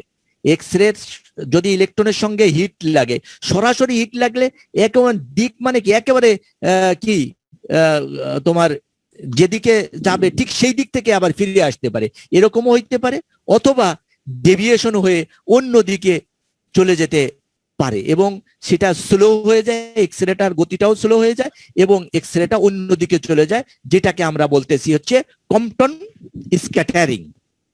কথা বুঝছো? তাহলে জি, স্যার। একটা হচ্ছে অ্যাবজর্পশন হইতে পারে, আর একটা যদি আমরা বলতেছি যে এক্সরে এক্সপোজার করা হলো কোনো পার্টে বডির, তাহলে কি ঘটনা ঘটবে? একটা হলে অ্যাবজর্পশন হইতে পারে, তাহলে অ্যাবজর্পশন কিভাবে হবে? ইউজুয়ালি যে হেভি মেটাল গুলো থাকবে, সেই হেভি মেটাল গুলো, যেমন বডিতে ক্যালসিয়াম আছে আমাদের বোনসের ভিতর, এই ক্যালসিয়াম এইগুলো হচ্ছে কি ওই এক্সরেটাকে অ্যাবজর্ব করে নেবে, বুঝছো? আর আর কি করতে পারবে? ওই হেভি মেটাল বা অন্যান্য যেগুলো তোমার সব টিস্যু যেগুলো থাকবে সেগুলো হচ্ছে অ্যাবজর্পশন না করে সে কি করে Compton scattering. X ray direction change করে দিতে পারে, মানে হচ্ছে এদিক সেদিক অন্য বিভিন্ন দিকে চলে যেতে পারে। তাহলে এই দুটো ভাবে এক্সরেটা লস হইতে পারে, তাই না? একটা জি, হচ্ছে স্যার। অ্যাবজর্পশন হয়ে লস হয়ে যাইতে পারে, আর একটা হচ্ছে উল্টাপাল্টা দিকে চলে যেতে পারে, এই হইতে পারে। এছাড়া আর একটা কি করবে? আর একটা হলো আমাদের কি করবে? আর একটা হচ্ছে বডির ভিতর দিয়ে বা ওই এক্সপোজ পার্টের ভিতর দিয়ে পাস করে তারপরে একেবারে অপোজিট সাইডে চলে যাবে। তাহলে এই তিনটে ঘটনা ঘটতে পারে, বুঝছো? জি, স্যার। এই তিনটে ঘটনার এই যে যে পার্টটা আমাদের বডির কে পাস করে বা যে পার্টটাকে আমরা এক্সপোজ করেছি, ধরো শুধু হ্যান্ডটাকে এক্সপোজ করেছি, এর ভিতর দিয়ে হাড্ডি গড্ডিতে কিছু অ্যাবজর্পশন হয়ে যাবে, কিছু স্ক্যাটারিং হয়ে এদিক ওদিক চলে যাবে, কিছু আমাদের হাতকে আমাদের হ্যান্ডটাকে পাস করে তারপরে যে এক্সরে পাস করে চলে যাবে। এই এক্সরেটা, এই পাস করে যে পার্টটা চলে যাচ্ছে, এই পার্টটাকে আমরা কোনো যন্ত্র দিয়ে যদি ডিটেক্ট করতে পারি, যদি কোনো যন্ত্র দিয়ে কি ডিটেক্ট করতে পারি, তাহলেই আমরা একটা ছবি পেয়ে যাব। কথা কি বুঝতে জি পারছো? স্যার। জি স্যার। জি স্যার। জি, স্যার। তাহলে তিন ভাবে আমাদের গেল, এক্সরেটা গেল। এই যেটা পাস করে যাচ্ছে, এই পাস করা পার্টটাকেও যদি আমরা কোনো মেকানিজমে ছবি বানাতে হবে স্যার। এইটাকে ডিটেক্ট করতে পারি, তাহলেই আমাদের কি হবে? একটা এক্সরে ফিল্ম। একটা ফিল্ম পাবো, অথবা আমরা এক্সরেটাকে একটা কম্পিউটারে দেখতে পাবো, তাই না? অথবা আমরা নিজে চোখে দেখতে পাবো। আমরা এক্সরে যে সময় পাস করে চলে যাবে বডি থেকে, সেই বডি থেকে ধরো এই এক্সরে, এইখানে এক লোকের বডি আছে, তাই না, শো আছে, এই উপরে এক্সরে টিউব, এই টিউব দিয়ে পাস করে বাইরে নিচের দিকে চলে যাচ্ছে। ওইখানে যদি আমরা একটা ফসফরাসের লেয়ার দিয়ে দিই, তাহলে কি হবে বলো তো? নিজের চোখে দেখতে পাবো। ফসফরাসের লেয়ার দিয়ে দিই, তাহলে কি হবে? ভেদ করে চলে যেতে পারে বলে। না, ভেদ করে চলে যেতে পারে, সব কথা শোনা হবে না। তোমরা তো স্যার আলো সৃষ্টি হবে নাকি স্যার? ইন্টারমিডিয়েটে অনেক কিছু পড়ছো। তুমি বলো তো, যে আমরা এই যে বড় বড় যে এই যে লাইট পাওয়া যায়, তাই না, যেটা সাদা আলো তৈরি করে, ওই লাইট গুলোকে কি বলে? লম্বা? Energy bulb. না, tube light tube light sir. Tube light. Tube light না রড লাইট? রড লাইটও বলে, টিউব লাইটও। Rod light. রড লাইটও বলে, টিউবলাইটও বলে। তা আমরা কি বলবো?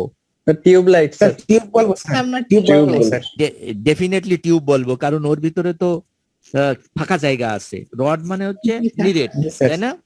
তাহলে রড লাইট বলা জি, যাবে না, স্যার। বলতে হবে আমাদের অলওয়েজ টিউবলাইট। এই টিউবলাইট স্যার। টিউবলাইট কিভাবে কাজ করে তোমরা কি জানো?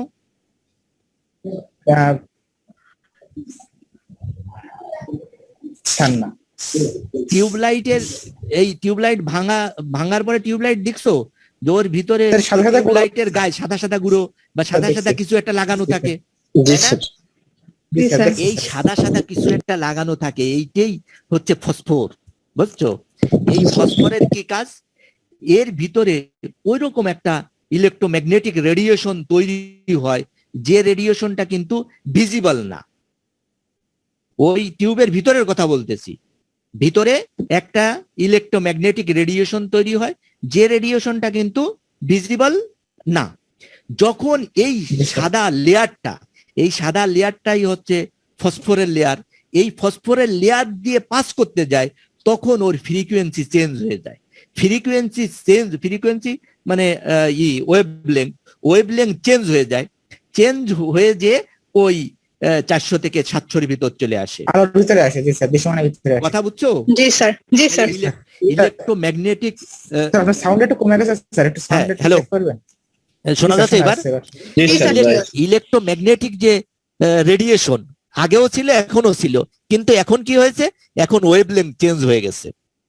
ওয়েভলেংথ চেঞ্জ হয়ে যাওয়ার ফলে আমরা কি চোখে দেখতে ভিজিবল স্পেকট্রামে চলে চোখে আসে। দেখতে পাবো ভিজিবল এক্সরেটাকে আমরা এভাবেও দেখতে পাই, বুঝছো? যদি দেখা জি, গেল যে একটা লোকের এক পাশে এরকম এক্সরে, এই ধরো একটা লোককে দাঁড়া করেছি আমরা, এটা তো একটা অত্যাধুনিক একটা এক্সরে দেখানো হচ্ছে, তারপরে যদি ঘুরতে পারে, আমরা যে এক্সরে গান বা এক্সরে যে ক্যামেরা, সেই ক্যামেরাটাও তো এক পাশে থাকে, তারপরে ওই লোকটাকে দাঁড়া করব, এরপরে কিছুটা এক্সরে তো ওই লোকের ভিতর দিয়ে পাস করে এই পাশে চলে আসবে, তাই না? অপোজিট পাশে, এই পাশে যদি ওরকম একটা ফসফরের স্ক্রিন দিয়ে দিতে পারি, তখন কিন্তু ওই ফসফরের স্ক্রিনের উপর আমরা চোখে দেখতে পাবো, কারণ ওই এক্সরেটাকে তখন ওই ফসফরের মানে ওই যে ফসফরাসের যে লেয়ার, ওই লেয়ার তখন তার ওয়েভলেংথটাকে চেঞ্জ করে ভিজিবল স্পেকট্রামের ভিতর নিয়ে চলে আসবে। ভিজিবল স্পেকট্রামের উপর নিয়ে আসলে ওই ফসফরের যে স্ক্রিন, ওই স্ক্রিনের উপরই কিন্তু ছবি তৈরি হয়ে যাবে, যে ছবিটা আমরা চোখে দেখতে পাবো। কথা কি বুঝছো? যেটাকে বলা হয় ফ্লুরোস্কোপি, এটাও কিন্তু এক্সরের একটা সিস্টেম, যেটাকে বলা হয় ফ্লুরোস্কোপ। তাহলে এই যে যেরকম একটা এক্সরে দেখতে পাচ্ছি আমরা, কি চেস্ট এক্সরে, এই চেস্ট এক্সরে একটা পিএ ভিউ দেখতে পাচ্ছি, আর একটা ল্যাটারাল ভিউ। এটা হচ্ছে পিএ ভিউ আর এটা হচ্ছে ল্যাটারাল ভিউ, দুটো এক্সরে দেখতে পাচ্ছি। এই এক্সরে দুটো হচ্ছে সিআর সিস্টেমের মাধ্যমে করা হয়েছে, বুঝছো? তাহলে এই যে এখন আসো যে ওই যে এক্সরে, তাহলে এক্সরে যখন আমরা একটা পার্টের ভিতর দিয়ে, একটা বডির ভিতর দিয়ে পাস করলাম, তাহলে এক্সরে তিনটে ঘটনা ঘটলো। কিছুটা হচ্ছে অ্যাবজর্পশন হয়ে গেল, কিছুটা স্ক্যাটারিং হয়ে এদিক ওদিক সেটায় চলে গেল বিভিন্ন ডিরেকশনে, তাই না? চলে গেল। আর কিছুটা হচ্ছে বডিতে পাস করে যাবে। এই বডিকে পাস করে যাওয়ার এক্সরে যে রেডিয়েশনটা, এই রেডিয়েশনটাকে আমরা এই চার ভাবে কি করতে পারি? ডিটেক্ট করতে পারি। একটা হলো ফিল্মের মাধ্যমে ডিটেক্ট করতে পারি, একটা হচ্ছে কম্পিউটেড রেডিওলজির মাধ্যমে ডিটেক্ট করতে পারি, আর একটা হচ্ছে কিসের মাধ্যমে? ডিজিটাল রেডিওলজি, যেমন টিএফটি। এই শব্দটা কি তোমাদের পরিচিত? না স্যার। না স্যার। কেন? তোমরা যে সময় তোমাদের মোবাইলের স্পেসিফিকেশন দেখো, তখন দেখো না যে মোবাইলের যে স্ক্রিনের ভিতর ছবি তৈরি হয়, সেই স্ক্রিনটা টিএফটি মেকানিজমে, টিএফটি স্ক্রিন এরকম লেখা থাকে, কোনো সময় দেখো নাই? স্যার ওসব তো বুঝি না স্যার, এখানে দেখি না, দেখছো? এইটা তো একেবারে কমন, থিন ফিল্ম ট্রানজিস্টর, বুঝছো? এই টিএফটি মেকানিজমে কাজ করে হচ্ছে ওই স্ক্রিনটা। তারপরে যেটা যে তোমাদের বুঝালাম যে ফ্লুরোস্কোপি, তাহলে একটা এক্সরে যেটা যে পাস করে যাচ্ছে, এই পাস করা এক্সরেটাকে আমরা এই চার ভাবে ডিটেক্ট করতে পারবো। একটা হচ্ছে ফিল্মের মাধ্যমে নাকি? জি স্যার। আর একটা করতে পারবো কম্পিউটেড রেডিওলজির মাধ্যমে, আর একটা করতে পারবো কি ডিজিটাল রেডিওলজির মাধ্যমে, আর একটা করতে পারবো ফ্লুরোস্কোপির মাধ্যমে। এই চার ভাবে ডিটেক্ট করতে পারবো। এখন আমাদের মোস্ট কমন যেটা হচ্ছে ফিল্ম, যেটা আমরা এক্সরে ওই যে ফিল্ম দেখি, সেই ফিল্মের মাধ্যমেই আপাতত কি করি? ডিটেক্ট করে দেখি যে কি করা হয়। তাহলে ডিটেক্ট কিভাবে করা হয়? যে আমরা দেখলাম এক পাশে থাকবে হচ্ছে এক্সরে টিউবটা বা এক্সরে গান, অথবা সিম্পলি আমরা বলতে পারি এক্সরে ক্যামেরা।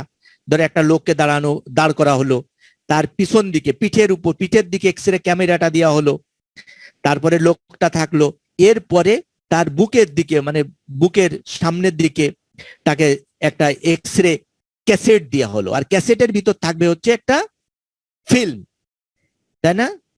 ক্যাসেটের ভিতরে কিন্তু একটা ফিল্ম থাকে, ওই ফিল্মটাকে যদি বাইরে এক্সপোজ করা হয় তাহলে তা আলোর কন্টাক্টে আসলে ওটা নষ্ট হয়ে যাবে, তাই না? এই জন্য একটা ক্যাসেটের ভিতর রাখা হয়। কথা কি বুঝতেছো? Hello, ji sir.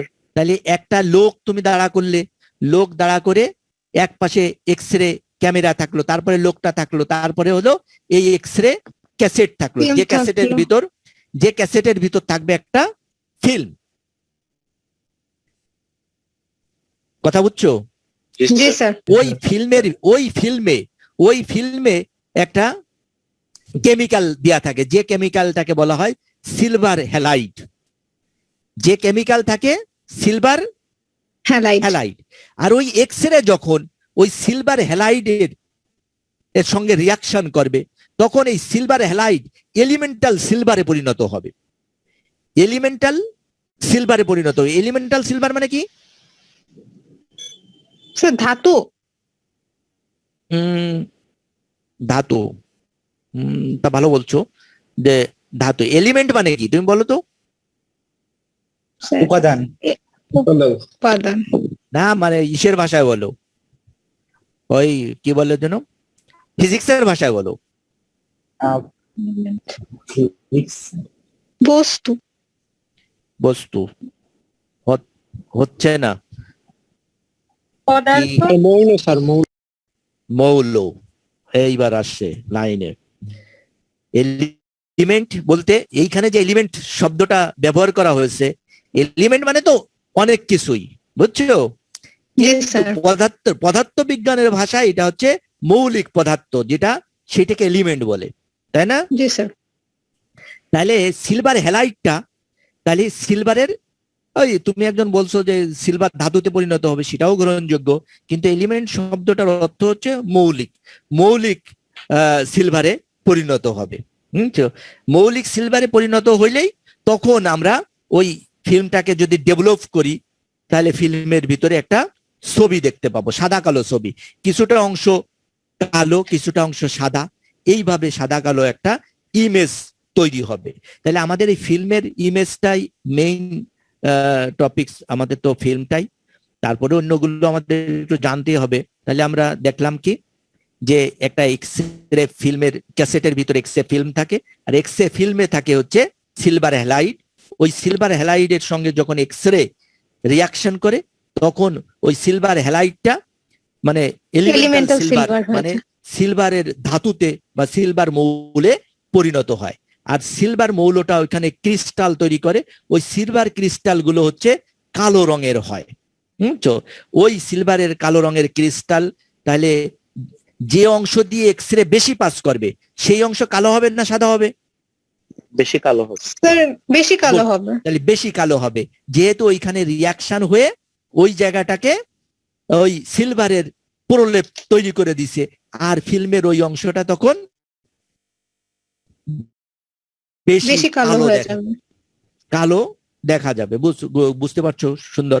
কিন্তু এই ক্ষেত্রে আর একটা মেকানিজম ব্যবহার করা হয়, যেটা এই যে ফ্লুরিসেন্ট শব্দটা এই জায়গা দেখতেছে তোমরা, এই এক্সরে ডোজ যাতে কম লাগে এই জন্য যদি ফ্লুরিসেন্ট ব্যবহার নাও করা হতো তাও অসুবিধা ছিল না, কিন্তু এই এক্সরে ডোজ যাতে কম লাগে এই জন্য এক্সরে ক্যাসেট, যেটা ওই ক্যাসেট যার ভিতর ফিল্ম দেয়, ওই ক্যাসেটের ভিতর এই ফ্লুরিসেন্ট স্ক্রিন দেয়া থাকে। তাতে কি হয়, যে এক্সরেটা বডি থেকে বের হয়ে আসলো ওই এক্সরেটা তখন ভিজিবল লাইটে পরিণত হয়। ওই ভিজিবল লাইটটাই হচ্ছে ফিল্মের উপর রিয়াকশন করে তারপরে এই এলিমেন্টাল সিলভার তৈরি করে। তাই এইটে যদি এক্সরে এই ফ্লুরিসেন্ট স্ক্রিন যদি ক্যাসেটের ভিতর নাও থাকতো তাহলে এক্সরে নিজেও সরাসরি এসে ওই একই রিয়াকশন তৈরি করতে পারতো, কিন্তু সেক্ষেত্রে এক্সরে বেশি পাস করতে লাগতো। বেশি পাস না করলে, আর এক্সরে যত বেশি পাস করবে আমাদের বডির জন্য তত ভালো, তাই না? নাকি? খারাপ।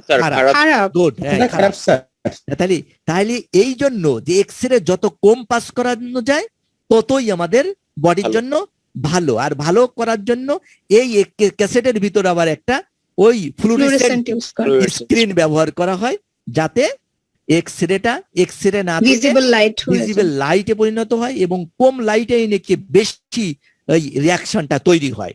কেন তৈরি জি, হয় স্যার। এগুলো আমি জানি না, তবে বেশি সিলভার হ্যালাইডের উপর বেশি রিয়াকশন করে, এই জন্য আমরা অল্প এক্স-রে দিয়েই কাজ সেরে ফেলতে পারি।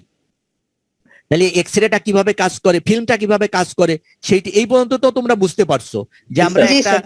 বডির ভিতর দিয়ে এক্স-রে পাস করে দেবো, আগের গুলো ভুলেও যাও, ওই এক্স-রে টেক্স-রে কিভাবে তৈরি হলো, ওই এক্স-রে কি জিনিস, এগুলো যদি মনেও না থাকে অসুবিধা নাই। আমাদের হলো যে এক্স-রে তৈরি হয়ে গেল, তৈরি পর্যন্ত তো বায়োমেডিক্যাল ইঞ্জিনিয়ার যারা আছে তারা তৈরি করবে, তৈরি করার পরে এরপরে এক্স-রেটা বডি দিয়ে পাস করলে তিনটে ঘটনা ঘটে। একটা হচ্ছে কিছুটা অ্যাবজর্পশন হয়ে যায়, হেভি মেটাল যেগুলো থাকবে সেগুলো অ্যাবজর্পশন করে নেবে, কিছুটা স্ক্যাটারিং হয়ে যাবে, আর কিছুটা হচ্ছে পাস করে বডি দিয়ে যে ওই ফিল্মে রিয়াকশন করবে। এন্ড ফিল্মে কি রিয়াকশন করবে, সিলভার হ্যালাইড থাকে, সেই সিলভার হ্যালাইড থেকে মৌলিক এলিমেন্টাল সিলভার বা সিলভার ধাতুতে পরিণত করবে। আর সিলভার ধাতুতে পরিণত হইলেই আমরা যদি ওই ফিল্মটাকে ডেভেলপ করি, মানে বিভিন্ন রাসায়নিক ভিতর দিয়ে যদি এটাকে ফিক্স করে ফেলি, না যাতে পরবর্তীতে এই ওই ক্যাসেটের ভিতর থেকে বের করে আনার পরেও যাতে রিয়াকশন হয়ে আবার চেঞ্জ না হয়ে যায়, এই জন্য ডেভেলপ করা হয়। ডেভেলপ করলে তাহলে ওই এলিমেন্টাল সিলভার গুলো ওইখানে ফিক্স হয়ে গেলে আমরা একটা সাদা কালো ছবি দেখতে পাবো, যেটাকে ইস্কিয়াগ্রাম বলে। কথা কি কিছু বুঝাতে পারলাম তোমাদের? স্যার এই লাস্টের ওয়ার্ডটা একটু আরেকবার। ইস্কিয়াগ্রাম বা এক্সরে ফিল্ম জি, বা স্যার। ইস্কিয়াগ্রাম বলে, বুঝছো? এইবার আসে জি, স্যার। এই সম্বন্ধে একটু ধারণা রাখতে হবে, যেহেতু আমরা এক্সরে পড়তেছি কম্পিউটেড রেডিওলজি, সিআর সিস্টেম যেটা বললাম, কম্পিউটেড রেডিওলজি। তাহলে কম্পিউটেড রেডিওলজিতে কি হবে, ওই যে আমরা ক্যাসেটটা ব্যবহার করলাম, ক্যাসেটের ভিতর কোনো ফিল্ম থাকবে না, বুঝছো? ওইখানে ইউরোপিয়াম অ্যাক্টিভেটেড বেরিয়াম ফ্লুরোহ্যালাইড দেয়া থাকবে, ইউরোপিয়াম অ্যাক্টিভেটেড বেরিয়াম ফ্লুরোহ্যালাইড দেয়া থাকবে। যখনই এক্সরে আসবে, এক্সরে ওই মানে পাস করে যে পার্টটা ওই ক্যাসেটের উপর পড়বে, তখন এই ইউরোপিয়াম অ্যাক্টিভেটেড বেরিয়াম ফ্লুরোহ্যালাইডটা স্টিমুলেটেড হইলে ওইখানে একটা ল্যাটেন্ট ইমেজ বা ডরমেন্ট ইমেজ ওই ক্যাসেটের ভিতর থেকে যাবে। তখন এই ক্যাসেটটাকে আমরা যদি লেজারের মাধ্যমে রিড করি, তাহলে আমাদের ওই কম্পিউটারে একটা ছবি তৈরি হবে। লেজার মানে কি বলতো? Hello, ji sir. লেজারের ইলাবোরেশন বলো।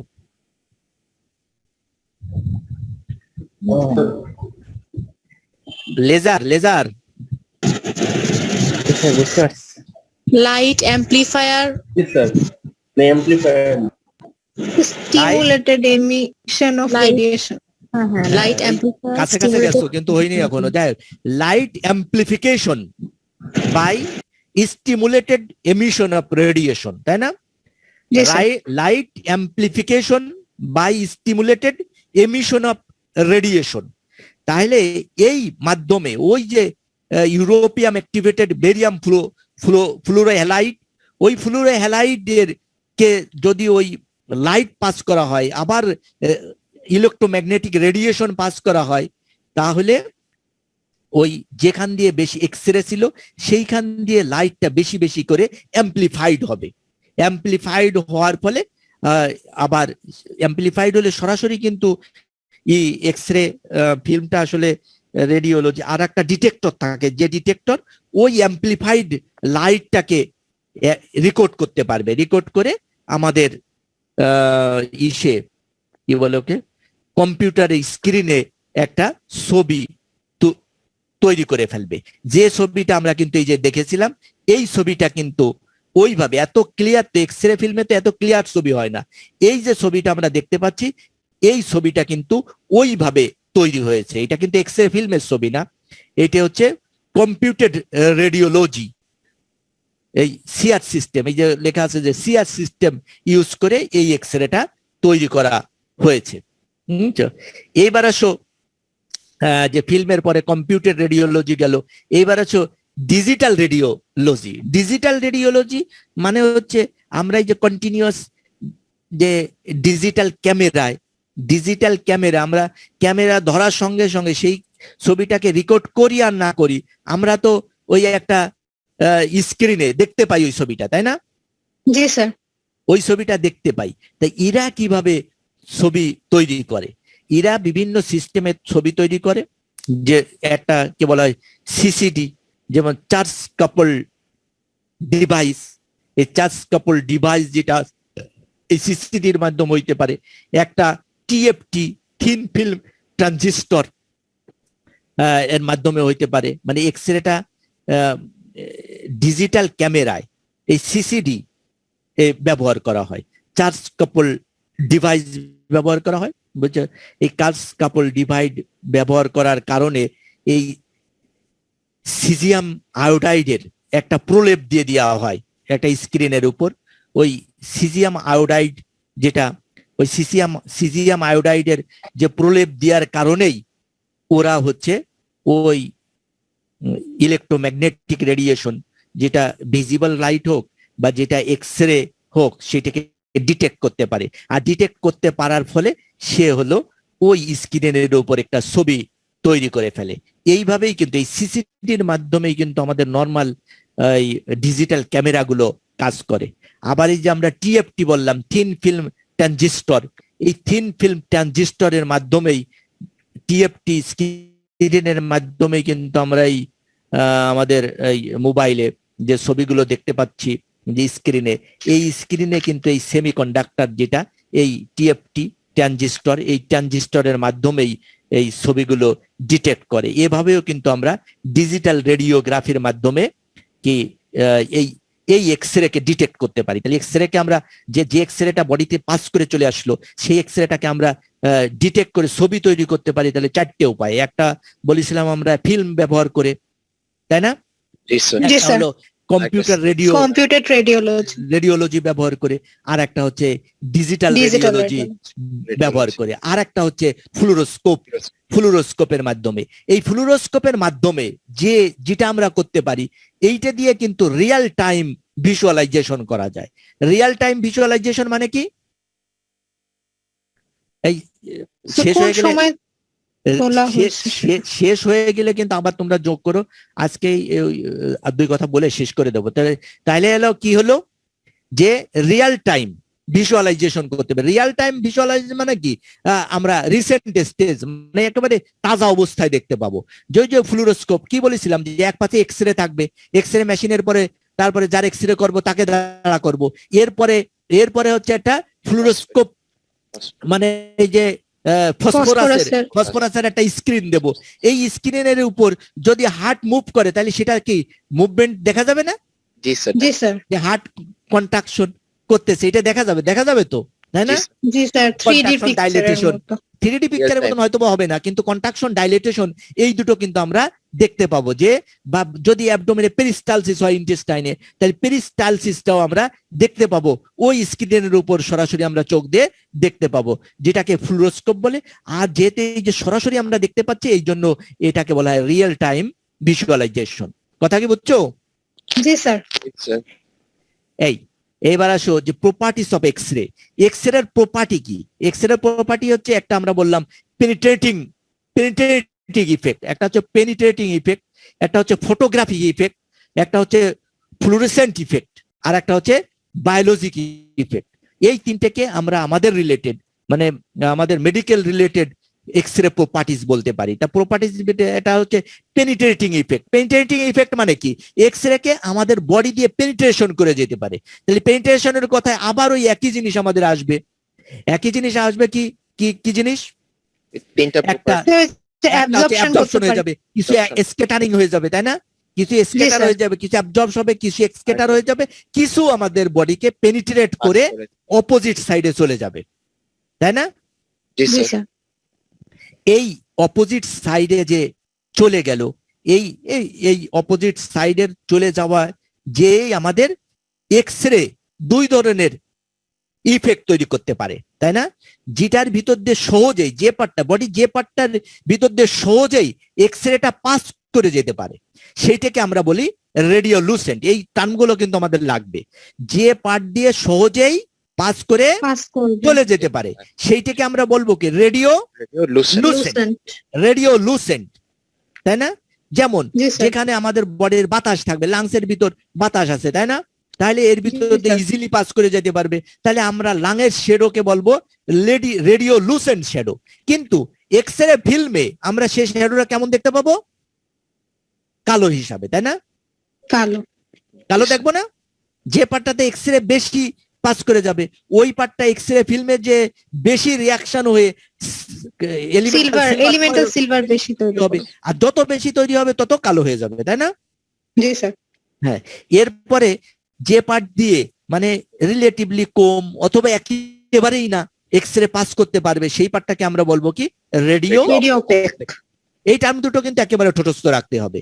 তাহলে আমরা এটা পেনিট্রেটিং ইফেক্টে আমরা দেখলাম যে রেডিওলুসেন্ট কিছু স্ট্রাকচার আছে, কিছু রেডিও অপেক স্ট্রাকচার আছে। যেটা রেডিওলুসেন্ট সেটা হচ্ছে কালো ছবি তৈরি করবে, আর যেটা রেডিও অপেক সেটা হচ্ছে সাদা। সাদা ছবি তৈরি করবে। আর এই রেডিও অপাসিটি আর রেডিও লুসেন্সি এটা কিসের উপর নির্ভর করবে? Higher the atomic weight and density. Tissue density যত বেশি হবে আর অ্যাটমিক ওয়েট যত বেশি হবে তার রেডিও অপাসিটি তত বেশি হবে। কথা কি বুঝছো? জি স্যার। অ্যাটমিক ওয়েট যত বেশি হবে অথবা টিস্যু ডেন্সিটি যত বেশি হবে তার রেডিও রেডিও অপাসিটি তত বেশি হবে। তার ভিতর দিয়ে সবচেয়ে কম এক্সরে পাস করতে পারবে। তার মানে বেশি এক্সরে হয় সে অ্যাবজর্পশন করে নেবে, না হলে স্ক্যাটারিং করে অন্যদিকে ঘোরায় দেবে। কথা কি বুঝছো? এরপরে আছে ফটোজেনিক ইফেক্ট। আর ফটোজেনিক ইফেক্ট মানে কি? ওই এক্সরে ফিল্ম তৈরি করবে, তারপরে এক্সরেটা কিভাবে তৈরি হবে, জাস্ট সেই কথাগুলোই হচ্ছে ফটোজেনিক ইফেক্ট, তাই না? ফ্লুরোসেন্ট ইফেক্টের কথা তো বুঝলাম যে এই এক্সরেটা যদি ফসফরাস আমরা ব্যবহার করি বা ফ্লুরোসেন্ট স্ক্রিন যদি আমরা ব্যবহার করি তাহলে ওই এক্সরের কি হবে? ওয়েভ লেন্থটা চেঞ্জ হয়ে যাবে, তাই না? আর বায়োলজিক্যাল ইফেক্ট মানে কি?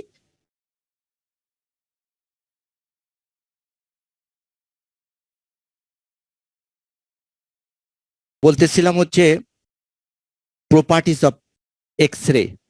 তো এক্সরে প্রপার্টির ভিতর কি দেখলাম আমরা? অ্যাবজর্ব করবে স্যার। না, এটা হলো একটা পেনিট্রেটিং ইফেক্ট আছে, তাই না? পেনিট্রেটিং ইফেক্ট মানে হচ্ছে কি? অ্যাবজর্ব করবে, অ্যাবজর্পশন করবে, স্ক্যাটারিং হয়ে যায়, আবার আর কিছুটা হচ্ছে পাস করে চলে যাবে, যেটাকে আমরা কি হলো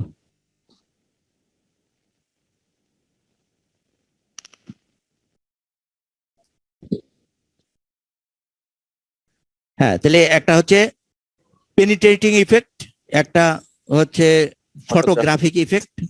ফটোগ্রাফিক ইফেক্ট মানে হচ্ছে তাহলে আমরা দেখলাম কি যে এক্সরে ফিল্মের উপর ছবি তৈরি করতে পারবে, আর এই ছবিটা ডেভেলপ করার পরে কিছুটা অংশ কালো হবে, কিছুটা অংশ সাদা হবে, তাই না? একটা ব্ল্যাক অ্যান্ড হোয়াইট পিকচার তৈরি হবে।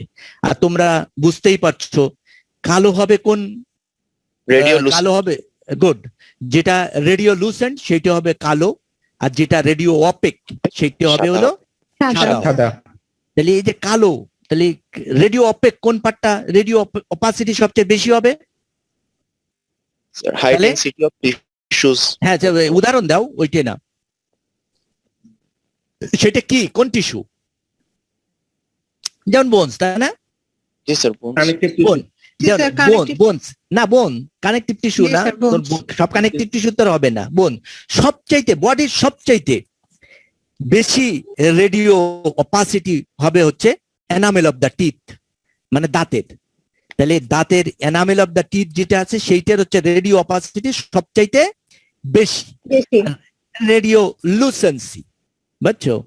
তাহলে রেডিও লুসেন্সি যেমন লাঙের ছবি আমরা যদি পাই তাহলে রেডিও লুসেন্ট হবে, যদি ট্রাকিয়ার ছবি উঠাই তাহলে রেডিও লুসেন্ট হবে, তাই না? এগুলো তাহলে রেডিও লুসেন্সি আবার বেশি হবে। তাহলে আমরা একটা যেটা ইস্কিয়াগ্রাম, যেটাকে ওই ইস্কিয়া মানে শ্যাডো আর গ্রাম মানে হচ্ছে রাইটিং, বুঝছো? তো শ্যাডো রাইটিং বলে একে ইস্কিয়াগ্রামও বলে, এক্সরে বা অনেক ক্ষেত্রে ইস্কিয়াগ্রাম বলা হয়ে থাকে। বুঝছো, যেটা দিয়ে আমরা ছবি, তাহলে এটা হলো ফটোগ্রাফিক ইফেক্ট পাবো নর্মাল লাইটের মতনই। এরপরে পাবো আমরা ফ্লুরিসেন্ট ইফেক্ট। ফ্লুরিসেন্ট ইফেক্ট মানে তো বুঝতেই পারছো যে ফ্লুরিসেন্ট, যেমন আমরা যে তোমাদের পড়াইছিলাম প্রথম দিকেই কি ওই ফ্লুরিসেন্ট মাইক্রোস্কোপ পড়াইছিলাম না, ফ্লুরিসেন্ট মাইক্রোস্কোপ জি পড়াইছে স্যার। নাকি? ফ্লুরিসেন্স মাইক্রোস্কোপ, যেটা ফ্লুরিসেন্স যে মাইক্রোস্কোপ, সেই মাইক্রোস্কোপও কিভাবে কাজ করে,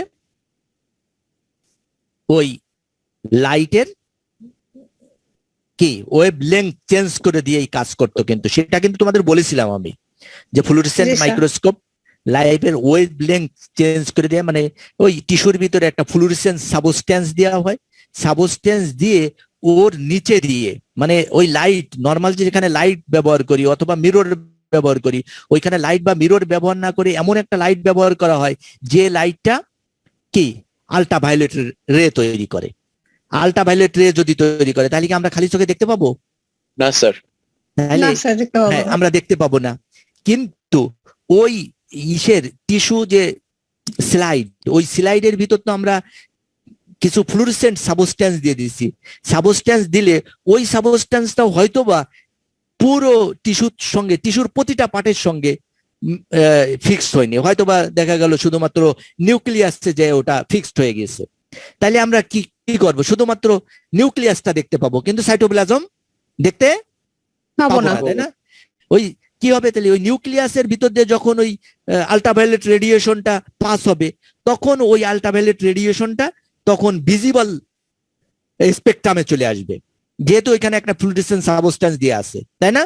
তখন আমরা জি স্যার। ওই নিউক্লিয়াসটা দেখতে পাবো। কিন্তু ওই ইসের সঙ্গে, যেহেতু সাইটোপ্লাজমের সঙ্গে ওটা অ্যাডহেয়ার হয়নি, ওর সঙ্গে অ্যাডজর্ব হয়নি। অ্যাডজর্ব মানে কি? অ্যাডজর্ব শব্দটা কি পড়ছো? অ্যাডজর্পশন, অ্যাবজর্পশন আর অ্যাডজর্পশন পড়ছো নাকি? ফিজিওলজিতে কিন্তু পড়ার কথা। অ্যাবজর্পশন তো কমন, তাই না? আর অ্যাডজর্পশন মানে হচ্ছে একটা ধরো অ্যাটম আর একটা অ্যাটমের সঙ্গে যদি জাস্ট মিলে থাকে, বা একটা মলিকিউল আর একটা মলিকিউলের সঙ্গে যদি মিলে থাকে, তাহলে টাচে থাকে, তাহলে সেটাকে বলে অ্যাডজর্পশন। বুঝছো? তাহলে অ্যাডজর্ব হয়নি, না হওয়ার কারণে ওই সাইটোপ্লাজমের ভিতর দিয়ে যখন পাস করবে তখন তো আর ওই ভিজিবল স্পেকট্রামে আসবে না। আর ভিজিবল স্পেকট্রামে না আসলে আমরা সাইটোপ্লাজম দেখতে পাবো না, শুধুমাত্র নিউক্লিয়াসটা নিউক্লিয়াস দেখতে পাবো। দেখতে পাবো। অথবা অন্য যে কোনো পদার্থের সঙ্গে যদি ফ্লুরিসেন্ট সাবস্টেন্স দেওয়া থাকে, আমরা এর মাধ্যমে কিন্তু একটা সেলের ভিতরে কোন জায়গায় সেলুলার অ্যাক্টিভিটি হচ্ছে, মানে কোন জায়গায় প্রোটিন তৈরি হচ্ছে, কোথায় প্রোটিন তৈরি হচ্ছে না, সেইটা কিন্তু ডিটেক্ট করতে পারতাম ওই ফ্লুরিসেন্ট মাইক্রোস্কোপের মাধ্যমে। ঠিক একই রকম এখানে ফ্লুরিসেন্ট ইফেক্ট থাকবে, তার মানে হচ্ছে ওই এক্স রেটা ভিজিবল স্পেকট্রামে চলে আসবে এবং আমরা খালি চোখেও সেটা ফ্লুরোস্কোপ স্ক্রিনের মাধ্যমে সেটা দেখতে পাবো। আর বায়োলজিক্যাল ইফেক্ট কি? বায়োলজিক্যাল ইফেক্ট মানে কি? এইটা অ্যাবনর্মাল যে সেলগুলো আছে সেই সেলগুলো কিন্তু ডিস্ট্রয় করার ক্ষমতা রাখে। নর্মাল সেলও নষ্ট হয়, কিন্তু অ্যাবনর্মাল সেলগুলো বেশি ডিস্ট্রয় করে। আর এই ইসের উপর ভিত্তি করে আমরা ওই রেডিওথেরাপি, ক্যান্সারে যে রেডিওথেরাপি দেওয়া হয়, একটা হচ্ছে কেমোথেরাপি, যেটা ওষুধ দিয়ে হচ্ছে ক্যান্সার সেলকে মারা হয় ইনজেকশন দিয়ে, আর একটা হচ্ছে রেডিওথেরাপি দিয়ে ক্যান্সার সেলকে মারা হয়। যেমন ধরো তোমার যদি হয় ওই থাইরয়েড ক্যান্সার যদি হয়, তাহলে রেডিও আয়োডিন থেকে যে রেডিয়েশন বেরোয়, সেই রেডিয়েশন দিয়েও কিন্তু আমরা ওই ক্যান্সার থাইরয়েড সেলকে মেরে ফেলতে পারি। এই ধরনের ইফেক্টকে বায়োলজিক্যাল ইফেক্ট বলে। তাহলে এই চারটে প্রপার্টিজ মোটামুটি তোমরা মনে রাখতে পারো। এই চারটে প্রপার্টিজ হলো লিখছে সারফেস অ্যান্ড রেডিওলজিক্যাল অ্যানাটমি, যেটা আব্দুল হালিম স্যারের লেখা, ইন্ডিয়ান একটা রাইটার, বুঝছো? ওনার ওই বইতে আছে। তোমরা যদি চাও তাহলে দু একটা ইও দিয়ে দিতে পারো। তোমাদের কি যেন বলে কে, হ্যান্ডস আউটটা তৈরি করা হয়নি যদিও বা, তাই না? মানে এখন আসো রেডিও অপাসিটি। তাহলে রেডিও অপাসিটি সম্বন্ধে তো আমাদের জানা হয়ে গিয়েছে যে রেডিও অপাসিটি কি। তাহলে রেডিও অপাসিটি বলতে হচ্ছে যার ভিতর দিয়ে এক্স রেটা পাস করতে পারবে না সেটাকে বলা হয় রেডিও অপেক, আর যেটার ভিতরে পাস করতে পারবে সেটাকে রেডিও লুসেন্ট বলা হয়। তাহলে আমরা এক্স রে কে আমরা যখন বর্ণনা করব বা আমরা কোনো টিস্যুকে যদি এক্সপ্লেইন করি in relation to X ray, তাহলে আমরা দুটো টার্ম ব্যবহার করবো, একটা হচ্ছে রেডিও লুসেন্ট আর রেডিও অপেক। আর রেডিও লুসেন্ট মানে হচ্ছে সেটা কি শ্যাডো তৈরি করবে, হোয়াইটিশ শ্যাডো তৈরি করবে, আর রেডিও অপেক যেটা আমাদের কি তৈরি করবে, ব্ল্যাক শ্যাডো তৈরি করবে। এই radio opacity, increasing radio opacity উপর ভিত্তি করে আমরা হচ্ছে এই টিস্যুর গ্রেডিং করতে পারি। তাহলে সবচেয়ে বেশি রেডিও অপাসিটি থাকবে হলো ইয়ার এর, তারপরে ফ্যাট, তারপরে সফট টিস্যু মানে যে হার্ট, কিডনি, যেটার ডেনসিটি ওয়াটারের সমান। তাহলে প্রথমে হচ্ছে একেবারে রেডিও লুসেন্ট, মানে একেবারে ইয়ার পুরোটার ভিতর দিয়ে আমাদের চলে যেতে পারবে, তাই না?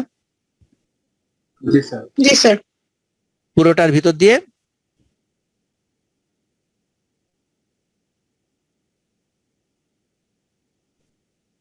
কি যেন একটা হচ্ছে। তাহলে প্রথমে আসলো আমাদের কি ইয়ার, স্ক্রিন চলে গেছে। হ্যাঁ স্ক্রিন চলে গেছে, দেব। তাহলে প্রথমে আমরা দেখতেছি হলো কি জন্য একটা যে হলুদ দাগ আসতেছে সেটা পাচ্ছি না সরাইতে। তাহলে প্রথমে আমরা দেখবো হলো কি যে ইয়ারের চাইতে আরেকটু রেডিও অপেক কোনটা, ফ্যাটের চাইতে আরো রেডিও অপেক কি সফট টিস্যু মানে হচ্ছে ইউজুয়ালি বেশি আমরা স্কিন এবং হাড়, স্কিন এবং বোনস এর মাঝখানে যে টিস্যুটা থাকে সেইগুলোকে আমরা সফট টিস্যু বলতে বুঝি, ইনক্লুডিং মাসেল। বুঝছো? সফট টিস্যু বলতে মেইনলি আমরা স্কিন এবং বোনস এর মাঝখানে টিস্যুটা, সব টিস্যুগুলোকে বুঝি। তারপরে ক্যালসিফিক টিস্যু মানে হচ্ছে আমাদের বোনস, যেখানে ক্যালসিয়াম এবং ফসফরাস আছে সেটি স্কেলিটন, এগুলো হচ্ছে আমাদের ক্যালসিফিক টিস্যু। তার চাইতেও আরো বেশি অপেক হবে হচ্ছে এনামেল অফ দ্য টিথ। তার চাইতেও অপেক হবে যদি কোনো ডেন্স ফরেন বডি আমাদের ভিতর থেকে থাকে। একজন যদি একটা পয়সা খেয়ে ফেলে, তাহলে পয়সার ছবি উঠলে সেইটার কি অপাসিটি আরো বেশি হবে। বুঝছো? এই যে অপাসিটি অনুসারে কেমন হবে চেহারা, এই ইয়ার হলে বেশি কালো হবে, তার চাইতে আরেকটু কম কালো হবে ফ্যাটের চাইতে সব টিস্যুটা চেহারা এরকম দেখা যাবে, তার বোন হলে এই অপাসিটিটা এরকম হবে, আর যদি মেটাল হয় তাহলে অপাসিটিটা আরো সাদা হবে। এইখানে তুলনা করা হয়েছে, এই যে আমাদের এক্স রে করা হয়েছে, এক্স রে বডির বাইরে ইয়ারের ছবি আসছে কালো, তার চাইতে ফ্যাটের ছবি আসলে তার চাইতে আরেকটু সাদা, এর চাইতে সব টিস্যুটা আর একটু সাদা, আর বোনসটা দেখো, এই বোনস গুলো হচ্ছে আর একটু সাদা, এই যে এর সাথে একটু মিল আছে, দেখো মিলায় লেখা হয়েছে। আর এখানে মেটাল নাই, যদি তাবিজ বাঁধানো থাকতো হাতে তাহলে তাবিজের ছবি থাকলে আমাদের এরকম এই ছবি দেখা যেত। এখন আসো যে স্ট্যান্ডার্ড ভিউ অফ রেডিওগ্রাফ। রেডিওগ্রাফের বিভিন্ন ভিউ তো হইতে পারে, যেরকম তোমরা অ্যান্ট্রোপোস্টেরিয়র ভিউ, পোস্টেরিয়র অ্যান্টেরিয়র ভিউ এরকম পড়ছো না? স্ট্যান্ডার্ড ভিউ মানে আমরা কোন দিক থেকে কোন দিকে এক্স রে করা হলো সেইটাকে বলা হয়েছে স্ট্যান্ডার্ড ভিউ। অনেক ভিউ হইতে পারে, তার ভিতর 4টে ভিউ সম্বন্ধে আমরা জানবো আপাতত। এই ভিউ হলো জাস্ট ডিরেকশন, মানে এক্স রেটার ডিরেকশন, এক্স রে কোন দিক থেকে কোন দিকে গেল, এক্স রের এই রেডিয়েশনটা কোন দিক থেকে কোন দিকে গেল, তাহলে সেটাকে আমরা বলবো হচ্ছে সেই ডিরেকশন। যেমন অ্যান্ট্রোপোস্টেরিয়র ডিরেকশন, অ্যান্ট্রোপোস্টেরিয়র ডিরেকশন এইটা হচ্ছে সবচেয়ে কমন ডিরেকশন, অ্যান্ট্রোপোস্টেরিয়র ডিরেকশন। তার মানে কি এক্স রে কোন দিক থেকে, তাহলে অ্যান্টেরিয়র দিক থেকে পোস্টেরিয়র দিকে হলো এক্স রেটা গেছে, তাহলে এক্স রেটাও অ্যান্টেরিয়র থেকে পোস্টেরিয়র দিকে যেহেতু গিয়েছে, তাহলে আমরা কি বলবো এক্স রে গান মানে এক্স রে ক্যামেরা মানে এক্স রে টিউবটা কোন দিকে ছিল, তাহলে সামনের দিকে। তাহলে কোনো লোককে দাঁড়া করে তার বুকের দিকে যদি এক্স রে দেওয়া হয়, এক্স রে টিউবটা দেওয়া হয়, এক্স রে গানটা রাখা হয়, আর তার পিছন দিকে যদি ক্যাসেটটা রাখা হয়, তাহলে সেটাকে আমরা বলবো ভিউ। এই ভিউতে কোন জিনিসের কোন জিনিসটা মানে আমাদের সামনের দিকে স্টারনাম আছে, পিছন দিকে ভার্টিব্রা আছে, তাই না? হ্যাঁ, তাই ভার্টিব্রার ছবিও আসবে, আবার ইস্টার নামের ছবিটাও আসবে। তো কোন ছবিটা বেশি ক্লিয়ার দেখা যাবে? যে ছবিটা স্টার নামের না, যে ছবিটা এইটা ভুল হয়ে গেল, যে ছবিটা পোস্টের আমাদের স্ট্রাকচার। ক্যাসেটের কাছে কাছে থাকবে, ক্যাসেটের কাছে কাছে যে ছবিটা থাকবে সেই ছবিটার হচ্ছে বেশি সুন্দর ক্লিয়ার পিকচার আমরা পাবো। কথা বুঝছো? স্যার জি, আরেকবার স্যার। একটু বলবেন sir. Cassette Anterior posterior view টা, স্যার। অ্যান্টেরিয়র পোস্টেরিয়র ভিউ না, ক্যাসেটের কাছে কাছে যে স্ট্রাকচারটা থাকবে, যে টিস্যুটা ক্যাসেটের কাছে কাছে থাকবে, সেইটার ফিল্মের কাছে কাছে যেটা থাকবে সেইটার ছবিটা হচ্ছে ক্লিয়ার হবে বেশি। কথা বুঝছো? আর Yes, anterior sir. Posterior view মানে কি? অ্যান্টেরিয়র দিকে ক্যামেরা থাকবে, পোস্টেরিয়র দিকে, তাহলে আমাদের এক্স রে ডিরেকশনটা, এক্স রে যে রেটার ডিরেকশন হবে কি অ্যান্টেরিয়র টু পোস্টেরিয়র। ঠিক একই রকম, ঠিক একই রকম পোস্টেরিয়র অ্যান্টেরিয়র ভিউ কি হবে? পিএ ভিউ যেটাকে আমরা বলি, সেটা হচ্ছে পিছন দিকে থাকবে হলো এক্স রে ক্যামেরা, আর সামনের দিকে থাকবে ক্যাসেট। এইটা সাধারণত করা হয় কি আমাদের হার্ট হচ্ছে হার্ট লাং, এইটা যেহেতু চেস্টের মানে স্টারনামের কাছে কাছে থাকে, বুঝছো, এই জন্য অ্যান্টেরিয়রলি ক্যাসেট বসানো হয় যাতে হার্ট এবং লাং এর ছবিটা আমরা ক্লিয়ার দেখতে পাই। এই জন্য এই চেস্টের এক্স রে ইউজুয়ালি করা হয় কি পোস্টেরিয়র পোস্টের অ্যান্টেরিয়র। তাহলে তোমাকে যদি জিজ্ঞেস করে এটা কিসের এক্স রে, তুমি বললে যে পোস্টেরিয়র অ্যান্টেরিয়র ভিউ অফ বা পিও ভিউ অফ চেস্ট, তাই বললেন না? এখন তোমাকে জি, যদি জিজ্ঞেস করা হয় যে এটা পিএ ভিউ কেন করা হলো, তাহলে তো বলতে পারবা, তাই না? জি স্যার। যেহেতু এক্স আমাদের Heart হার্ট এবং লাংটা ইস্টার নামের কাছে কাছে থাকে, সামনের দিকে থাকে, এই জন্য সামনের দিকে ফিল্ম দেওয়া হয় আর পিছন দিকে এক্স রে গান দেওয়া হয়। এই জন্য এইভাবে ছবি তুললে আমরা হার্ট লাং। এখন তোমাকে জিজ্ঞেস করবে এখন যদি আমরা এই থোরাসিক কেজ দেখতে চাই তাহলে কোন ভিউ করব? থোরাসিক কেজ, তাহলে স্যার তখন তুমি বলবা যে এপি ভিউ করব। কথা বুঝছো? যদি আমরা স্যার। চেস্টের হার্ট লাং দেখার উদ্দেশ্য থাকে তাহলে চেস্টের এক্স রে সাধারণত হার্ট লাং দেখার জন্য করা হয়, তার এই জন্য চেস্টের এক্স রেটা আমরা পিএ ভিউ করব। আর যদি চেস্টের বনি কেসটা দেখার ইচ্ছা থাকে, ধরো অ্যাক্সিডেন্ট, রোড ট্রাফিক অ্যাক্সিডেন্ট হয়েছে, আমরা হাড্ডি গড্ডি কয়টা ভাঙছে দেখতে চাই, তখন আমরা এপি ভিউ না করে পিএ ভিউ না করে এপি ভিউ করব। কথা বুঝছো? জি স্যার। তাহলে আমরা দুটো ভিউ করলাম, একটা এপি ভিউ একটা পিএ ভিউ, এগুলো কিন্তু তোমাদের জানা। এরপরে আছে কি ল্যাটারাল ভিউ। ল্যাটারাল ভিউ তাহলে এক্স রে দিয়ে আমরা এই যে অ্যান্টিরো পোস্টেরিয়র ভিউ আর পোস্টেরিয়র অ্যান্টিরো ভিউ যাই করি না কেন, আমরা তো ছবিটা দেখবো 3 ডাইমেনশনাল স্ট্রাকচারের 2 ডাইমেনশনাল একটা ছবি পাবো, তাই না? ফিল্মটা তো Yes, 2 sir. ডাইমেনশনাল, 3 ডাইমেনশনালি তো আমরা দেখতে পাবো না। এই যে আমরা বলতেছিলাম যে তোমার ওই যে ভার্টিব্রাল কলাম আর স্টারনাম এর কোনটা ভালো দেখা যাবে, তা আমরা বলতেছি যে ভার্টিব্রাল কলামটা ভালো দেখা যাবে, কিন্তু স্টারনাম যে দেখা যাবে না তা কিন্তু না। স্টারনামও দেখা যাবে, কিন্তু ওই ভার্টিব্রাল কলামের উপর যে স্টারনামটা সুপার ইম্পোজড হয়ে যাবে, সুপার ইম্পোজড হয়ে যে দেখা গেল দুইজনকে মিলে একসাথে দেখা যাবে, ওইখানের হয়তো অপাসিটি একটু বেশি হবে, তাই না? আর জি, স্যার। যেখানে স্টারনাম পড়ি নেই সেখানে অপাসিটি একটু কম হবে। কম কথা কি হবে। বুঝতেছো? জি, এবার স্যার। আসো ল্যাটারাল ভিউ। তাহলে আমরা ল্যাটারাল ভিউয়ে রাইট ল্যাটারাল ভিউও করতে পারি, লেফট ল্যাটারাল ভিউও করতে পারি। এই ল্যাটারাল ভিউ করার উদ্দেশ্য মেইনলি হচ্ছে যে ডেপথ অফ দ্য স্ট্রাকচার। আমরা এতক্ষণ দেখেছিলাম যে হার্ট লাং এটা একটা একটার উপর সুপার ইম্পোজড হয়ে গেছিল, এখন আমরা কিন্তু ল্যাটারাল ভিউ করলে দেখতে পাবো যে কোনটা কতটা সামনে আসছে, কোন স্ট্রাকচারটা কতটা পিছনে আছে, এটা দেখতে পাবো না? কথা বুঝছো? তাহলে ল্যাটারাল ভিউ করে আমরা ইউজুয়ালি স্ট্রাকচারের ডেপথ মানে অ্যান্টিরিয়র সারফেসটাকে কতটুকু পিছনে আছে বা অ্যান্টিরিয়র সারফেস থেকে কতটুকু সামনে আছে, এইটা কিন্তু আমরা দেখতে পাবো কোন ভিউর মাধ্যমে?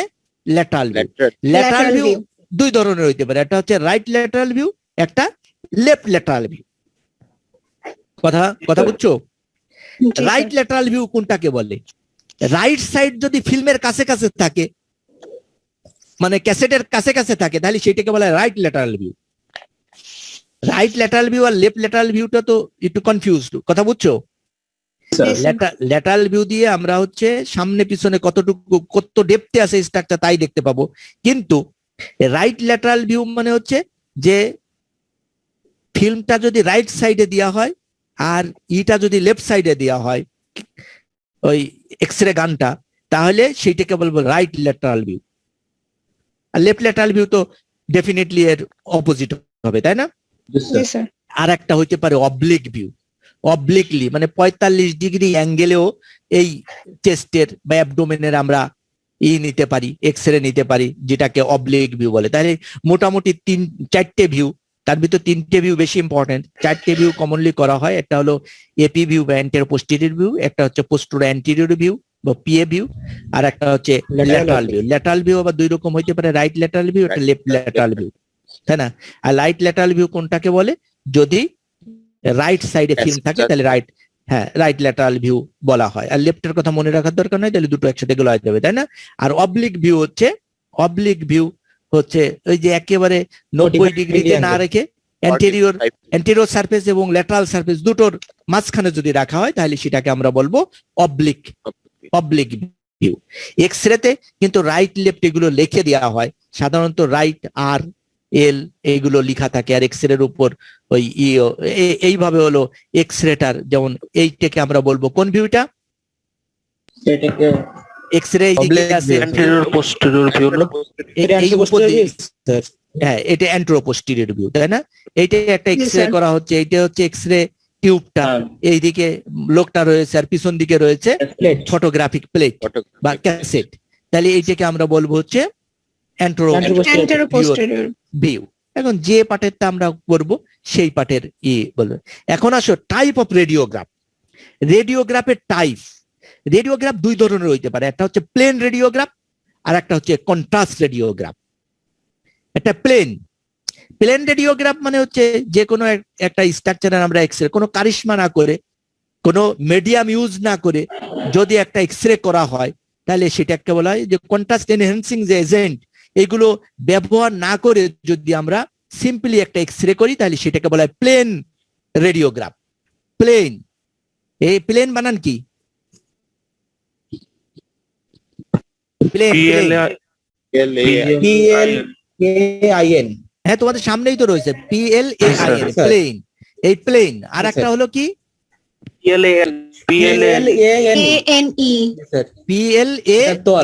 প্লেন। তাহলে প্লেন, বুঝছো?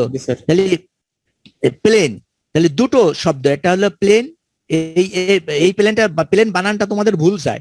তোমরা যখন লেখো যে plain X ray of chest, তখন দেখা গেল PLANE লিখে রাখছো। আসলে এইটা হলো প্লেন, PLAIN। সে জমিদার, বেটা জমিদার, কিন্তু প্লেন লাইফ লিড করে, সেই প্লেন। এটা প্লেন মানে তাহলে কি? এটা সহজ, সোজা না, সিম্পল, তাই না? তাহলে সিম্পল, এই প্লেন মানে কিন্তু সহজ, সিম্পল। তাহলে PLAIN, প্লেন। তাহলে একটা হচ্ছে প্লেন রেডিওগ্রাফ আর একটা হচ্ছে কন্ট্রাস্ট রেডিওগ্রাফ। তাহলে এই প্লেন রেডিওগ্রাফ মানে কোনো কন্ট্রাস্ট মিডিয়াম ব্যবহার না করে সিম্পলি যদি এক্স রে এক্স রে দেওয়া হয়, যার ভিতরে শুধু রেডিও অপেক যে স্ট্রাকচার আছে সেটাকে সাদা দেখা যাবে, যেটা রেডিও লুসেন্ট আছে সেটা ফিল্মে কালো তৈরি হবে, এরকম এক্স রে কে বলা হয় হচ্ছে plain X ray of plain radiograph. যেমন plain X ray of chest, আমরা চেস্টের যে পিএ ভিউ করি, এপি ভিউ করি, এগুলো সাধারণত হচ্ছে কি প্লেন রেডিওগ্রাফ। আর একটা হইতে পারে কন্ট্রাস্ট রেডিওগ্রাফ। কন্ট্রাস্ট রেডিওগ্রাফ মানে হচ্ছে সাধারণত যে পার্টগুলো এক্স রেতে দেখা যায় না, অথবা যে পার্টগুলো দেখা যায় কিন্তু আরো এনহেন্স করার জন্য কোনো কন্ট্রাস্ট মিডিয়াম ব্যবহার করা হয়, কন্ট্রাস্ট মিডিয়াম ব্যবহার করে এক্স রে করা হয়, তাহলে সেটাকে বলা হয় কন্ট্রাস্ট রেডিওগ্রাফ। এই কন্ট্রাস্ট আবার দুই রকম হইতে পারে, একটা হলো রেডিও অপেক, আবার রেডিও লুসেন্ট। যেমন ধরো তোমরা বেরিয়াম সালফেটের নাম শুনছো, পড়ছো, তাই না? বেরিয়াম সালফেট এটা হেভি মেটাল। এই হেভি মেটাল খাওয়াই দিয়ে তারপরে যদি এক্স রে করা হয় তাহলে আমাদের কি স্টোমাকের ছবিটা পাওয়া যাবে, তাই না? স্টোমাকের ছবি তো সবকিছু, এটা তো আউটলাইনটা তো ভালো বোঝা যাবে না, কিন্তু বেরিয়াম খাইলে ক্ষতি হবে না। না, এটা তো হেভি মেটাল, এটা অ্যাবজর্পশন হয় না। যেটা খাইলে ক্ষতি হবে সেটা তো খাওয়ানো হবে না, বুঝছো? যেটা এই হেভি মেটাল বেরিয়াম সালফেট, এটা অ্যাবজর্পশন হবে না, বুঝছো? তা এই বেরিয়াম সালফেট খাওয়াই দিয়ে তারপরে তোমার কি একটা এক্সরে করা হলো, তখন কি আমরা আউটলাইন অফ দি কন্টেইনার, ওই কন্টেইনার মানে সেটা স্টোমাক হোক, সেটা ইসোফেগাস হোক, সেটা ডোডেনাম হোক, তাহলে তার একটা আউটলাইন আমরা পাবো, তাই না? সেইটাকে sir. বলছি যে কন্ট্রাস্ট এক্সরে। তাহলে বেরিয়াম যেন যদি আমরা করতে চাই, ওই ইসোফেগাসের ছবি তুলতে চাই, তাহলে কি বেরিয়াম সোয়ালো ইসোফেগাস করতে হবে। বেরিয়াম সোয়ালো মানে বলতে হবে মুখের ভিতর রাখো, বেরিয়াম ঢোকায় দিয়ে মুখের ভিতর রাখতে হবে, আর বলতে হবে যে ঢোক গেলেন, তখন ঢোক যখন গেলবে তখনই আমাদের একটা এক্সরে তুলে ফেলতে হবে। এক্সরে তুলে ফেললে তখন হলো ইসোফেগাসের ছবি দেখা যাবে, যেটাকে বেরিয়াম সোয়ালো ইসোফেগাস। আর খাওয়ার পরে নির্দিষ্ট সময় পর পর যদি আমরা এক্সরে নিই, তাহলে আমরা barium barium meal X ray of upper GIT পাবো। তার মানে ওই স্টোমাক, ডোডেনাম এইসবের ছবি আমরা নির্দিষ্ট সময় পর পর তুললে নির্দিষ্ট সময় পর পর পাবো। বুঝছে? এইটা হলো রেডিও অপেক বা ওপেক কোনো সাবস্টেন্স দিয়ে আমরা তুলতে পারি। আবার কিন্তু লুসেন্ট সাবস্টেন্স দিয়েও করা যেতে পারে, যেমন ইয়ার, অক্সিজেন, এইসব দিয়ে ব্রেন ভেন্টিকেলের ভিতর ইয়ার বা অক্সিজেন দিয়ে আমরা কিন্তু ব্রেন ভেন্টিকেলের ভিতর আবার তার ট্রান্সলুসেন্সি আরো বাড়ায় দিয়েও এক্সরে করতে পারি। তাহলে আমরা সেটাও কিন্তু কন্ট্রাস্ট এক্সরে। তাহলে কন্ট্রাস্ট এক্সরে, তাহলে এক্সরে টাইপ, রেডিওগ্রাফের টাইপ দুই ধরনের হয়, একটা হচ্ছে প্লেন এক্সরে বা প্লেন রেডিওগ্রাফ, আর একটা হচ্ছে কন্ট্রাস্ট রেডিওগ্রাফ। কন্ট্রাস্ট রেডিওগ্রাফ আবার দুই ধরনের হইতে পারে, একটা radio opaque, radio Lucent contrast medium হইতে পারে। বুঝছো? দুই রকমই কিন্তু আমরা এই মানে যেটা কন্ট্রাস্ট মিডিয়াম যেগুলো ব্যবহার করা হয়, এই কন্ট্রাস্ট মিডিয়াম গুলো আবার বিভিন্ন রকমের হইতে পারে। যে কন্ট্রাস্ট মিডিয়াম ইউজ করতে আমরা এটা salt of heavy metal, heavy মেটালের সল্ট ব্যবহার করতে পারি, যেমন বেরিয়াম সালফেট, তাই না? বেরিয়াম সালফেট ব্যবহার করতে। তারপরে organic iodide, organic iodide preparation, এই প্রিপারেশন দিয়ে কিন্তু আমরা যেমন ইউরিনারি ট্রাক্ট এটার কোনো যদি করতে চাই, এটা হলো ইনজেক্ট করে দেওয়া হয়। একটা হচ্ছে আমরা খাওয়াই দিলাম, ওইটা ইসের ভিতর আমাদের যে স্টুল হয়ে বের হয়ে চলে গেল। আর একটা দিতে পারি আমরা হচ্ছে ইনজেকশন করে দিতে পারি। বুঝছো?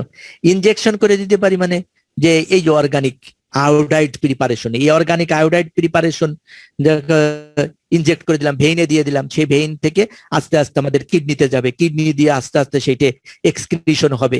এক্সক্রিশন হওয়ার পরে আমরা নির্দিষ্ট সময় আমরা তো জেনে নেবো যে কতটুকু সময় পরে এটা এক্সক্রিশন হবে, এর ক্লিয়ারেন্স কি কতটুকু, সেই ক্লিয়ারেন্স অনুসারে আমরা এক্সরে তৈরি করব। এক্সরে তৈরি করলে আমরা ইউরিনারি ট্রাক্টের এক্সরে পেয়ে যাব। নর্মালি তো ইউরিনারি ট্রাক্ট মানে যে ওই কি ক্যালিক্সের এক্সরে, তারপরে মাইনর ক্যালিক্স, মেজর ক্যালিক্স, তারপরে পেলভিস, তাই ইউরেটার, এইসবের এক্সরে তো পাওয়া যায় না। কিন্তু আমরা যদি এই অর্গানিক আয়োডাইড প্রিপারেশন ইনজেক্ট করে দিই, তাহলে নির্দিষ্ট সময় পর পর আমরা এক্সরে নিলে এক্সরেতে কিন্তু ওইগুলো স্ট্রাকচার গুলো দেখা যাবে।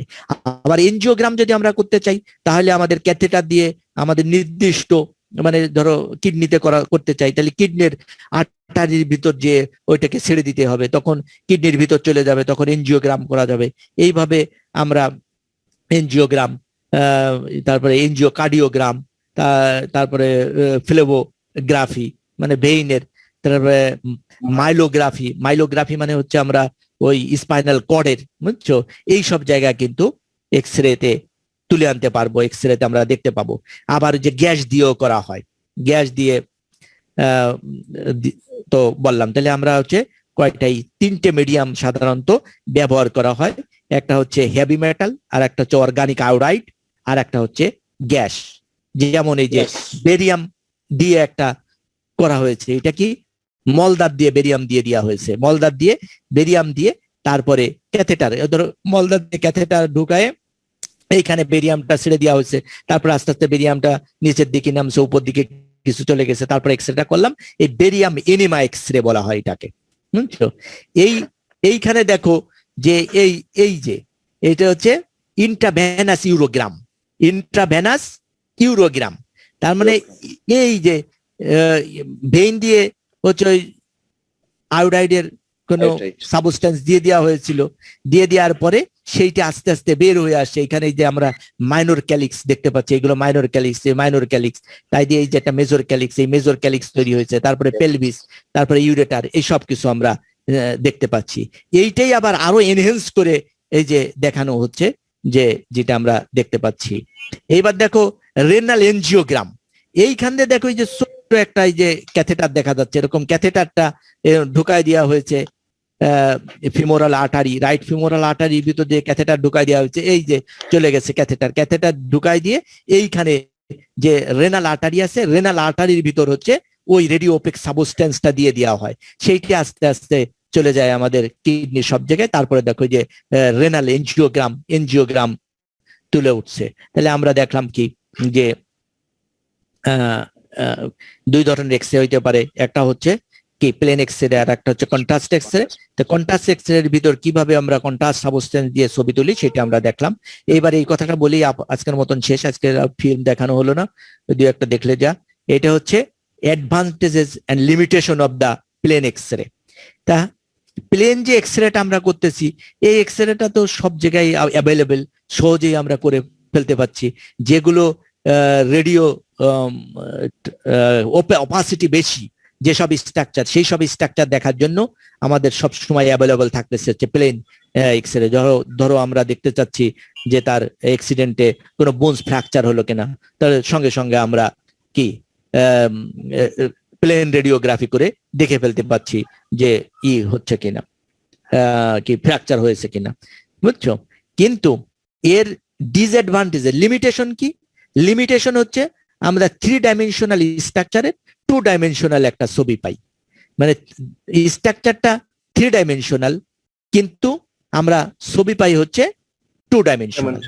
হ্যাঁ, তবে এটাকে আমরা কিছুটা ওভারকাম করতে পারি কি বিভিন্ন অ্যাঙ্গেল থেকে, মানে ওই যে বললাম ল্যাটারাল ভিউ, এইসব নিয়ে, অবলিক ভিউ, এইসব নিয়ে যদি আমাদের প্রয়োজন হয় তাহলে আমরা কিন্তু ওই 3 ডাইমেনশনাল একটা ইমপ্রেশন আমাদের ব্রেনের ভিতর তৈরি করতে পারি বিভিন্ন ওই নিয়ে।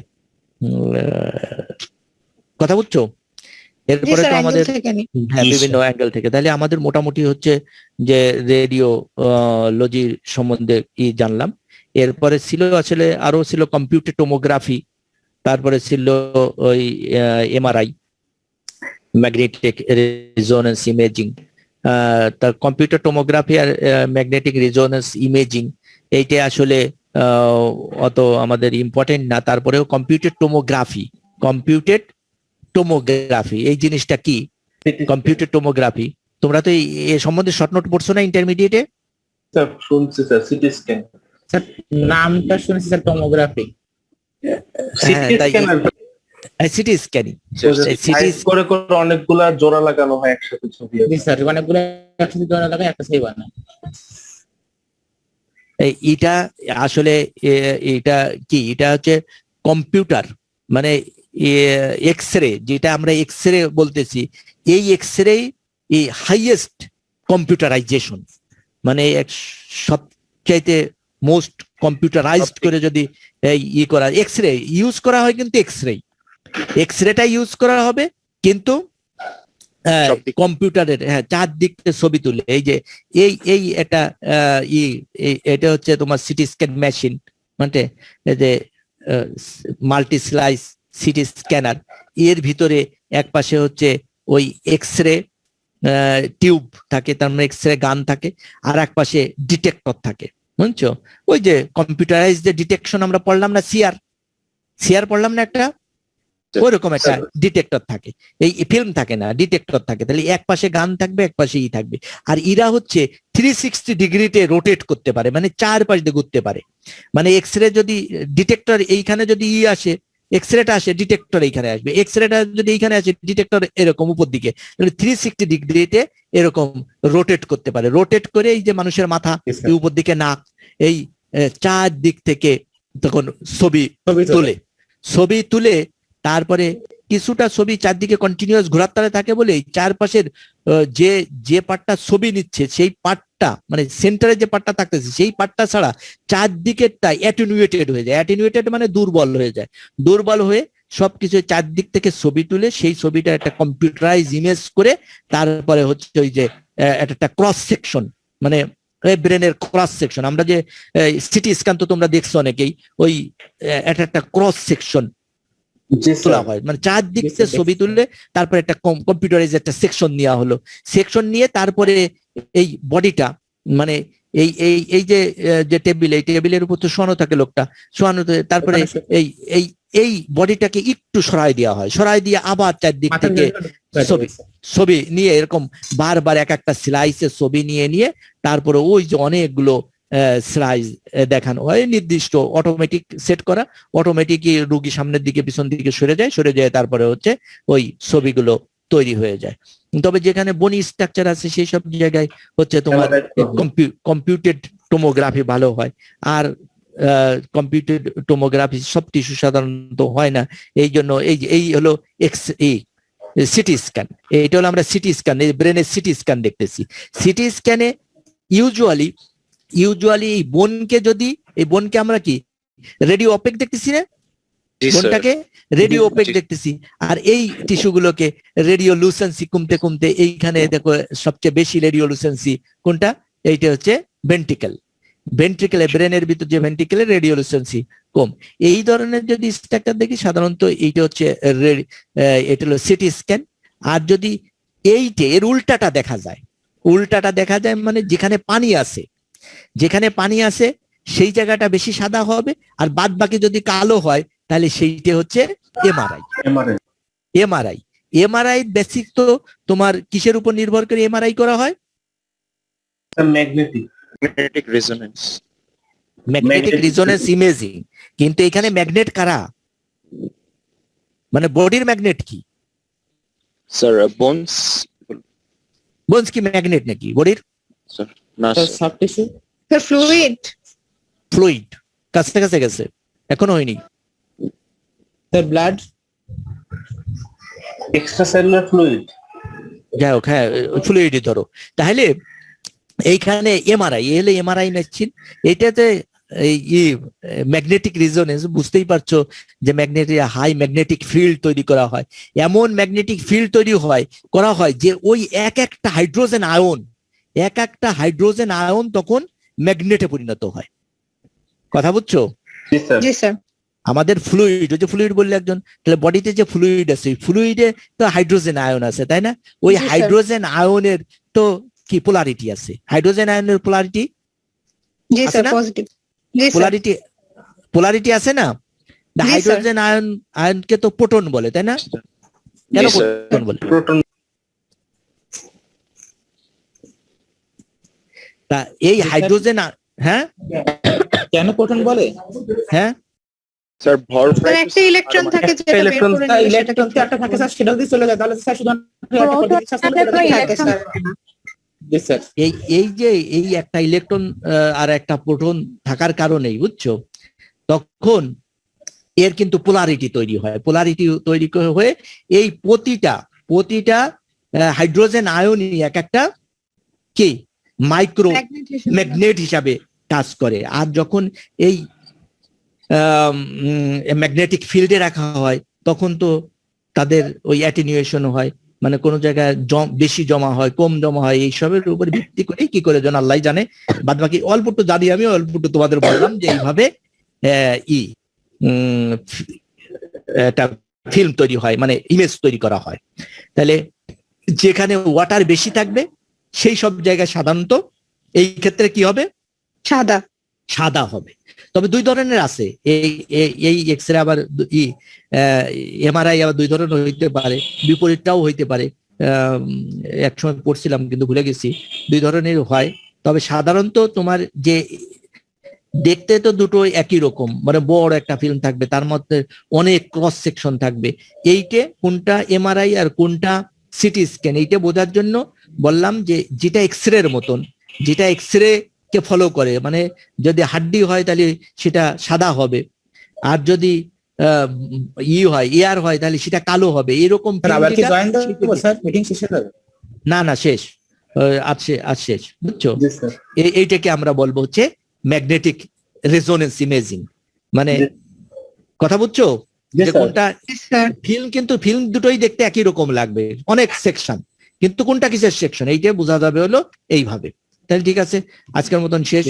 এরপরে যদি সময় হয় স্যার, স্যার পরশুদিন কি স্যার 11টার সময় স্যার? পরশুদিন হ্যাঁ আইটেম 11টার সময়, ঠিক আছে। স্যার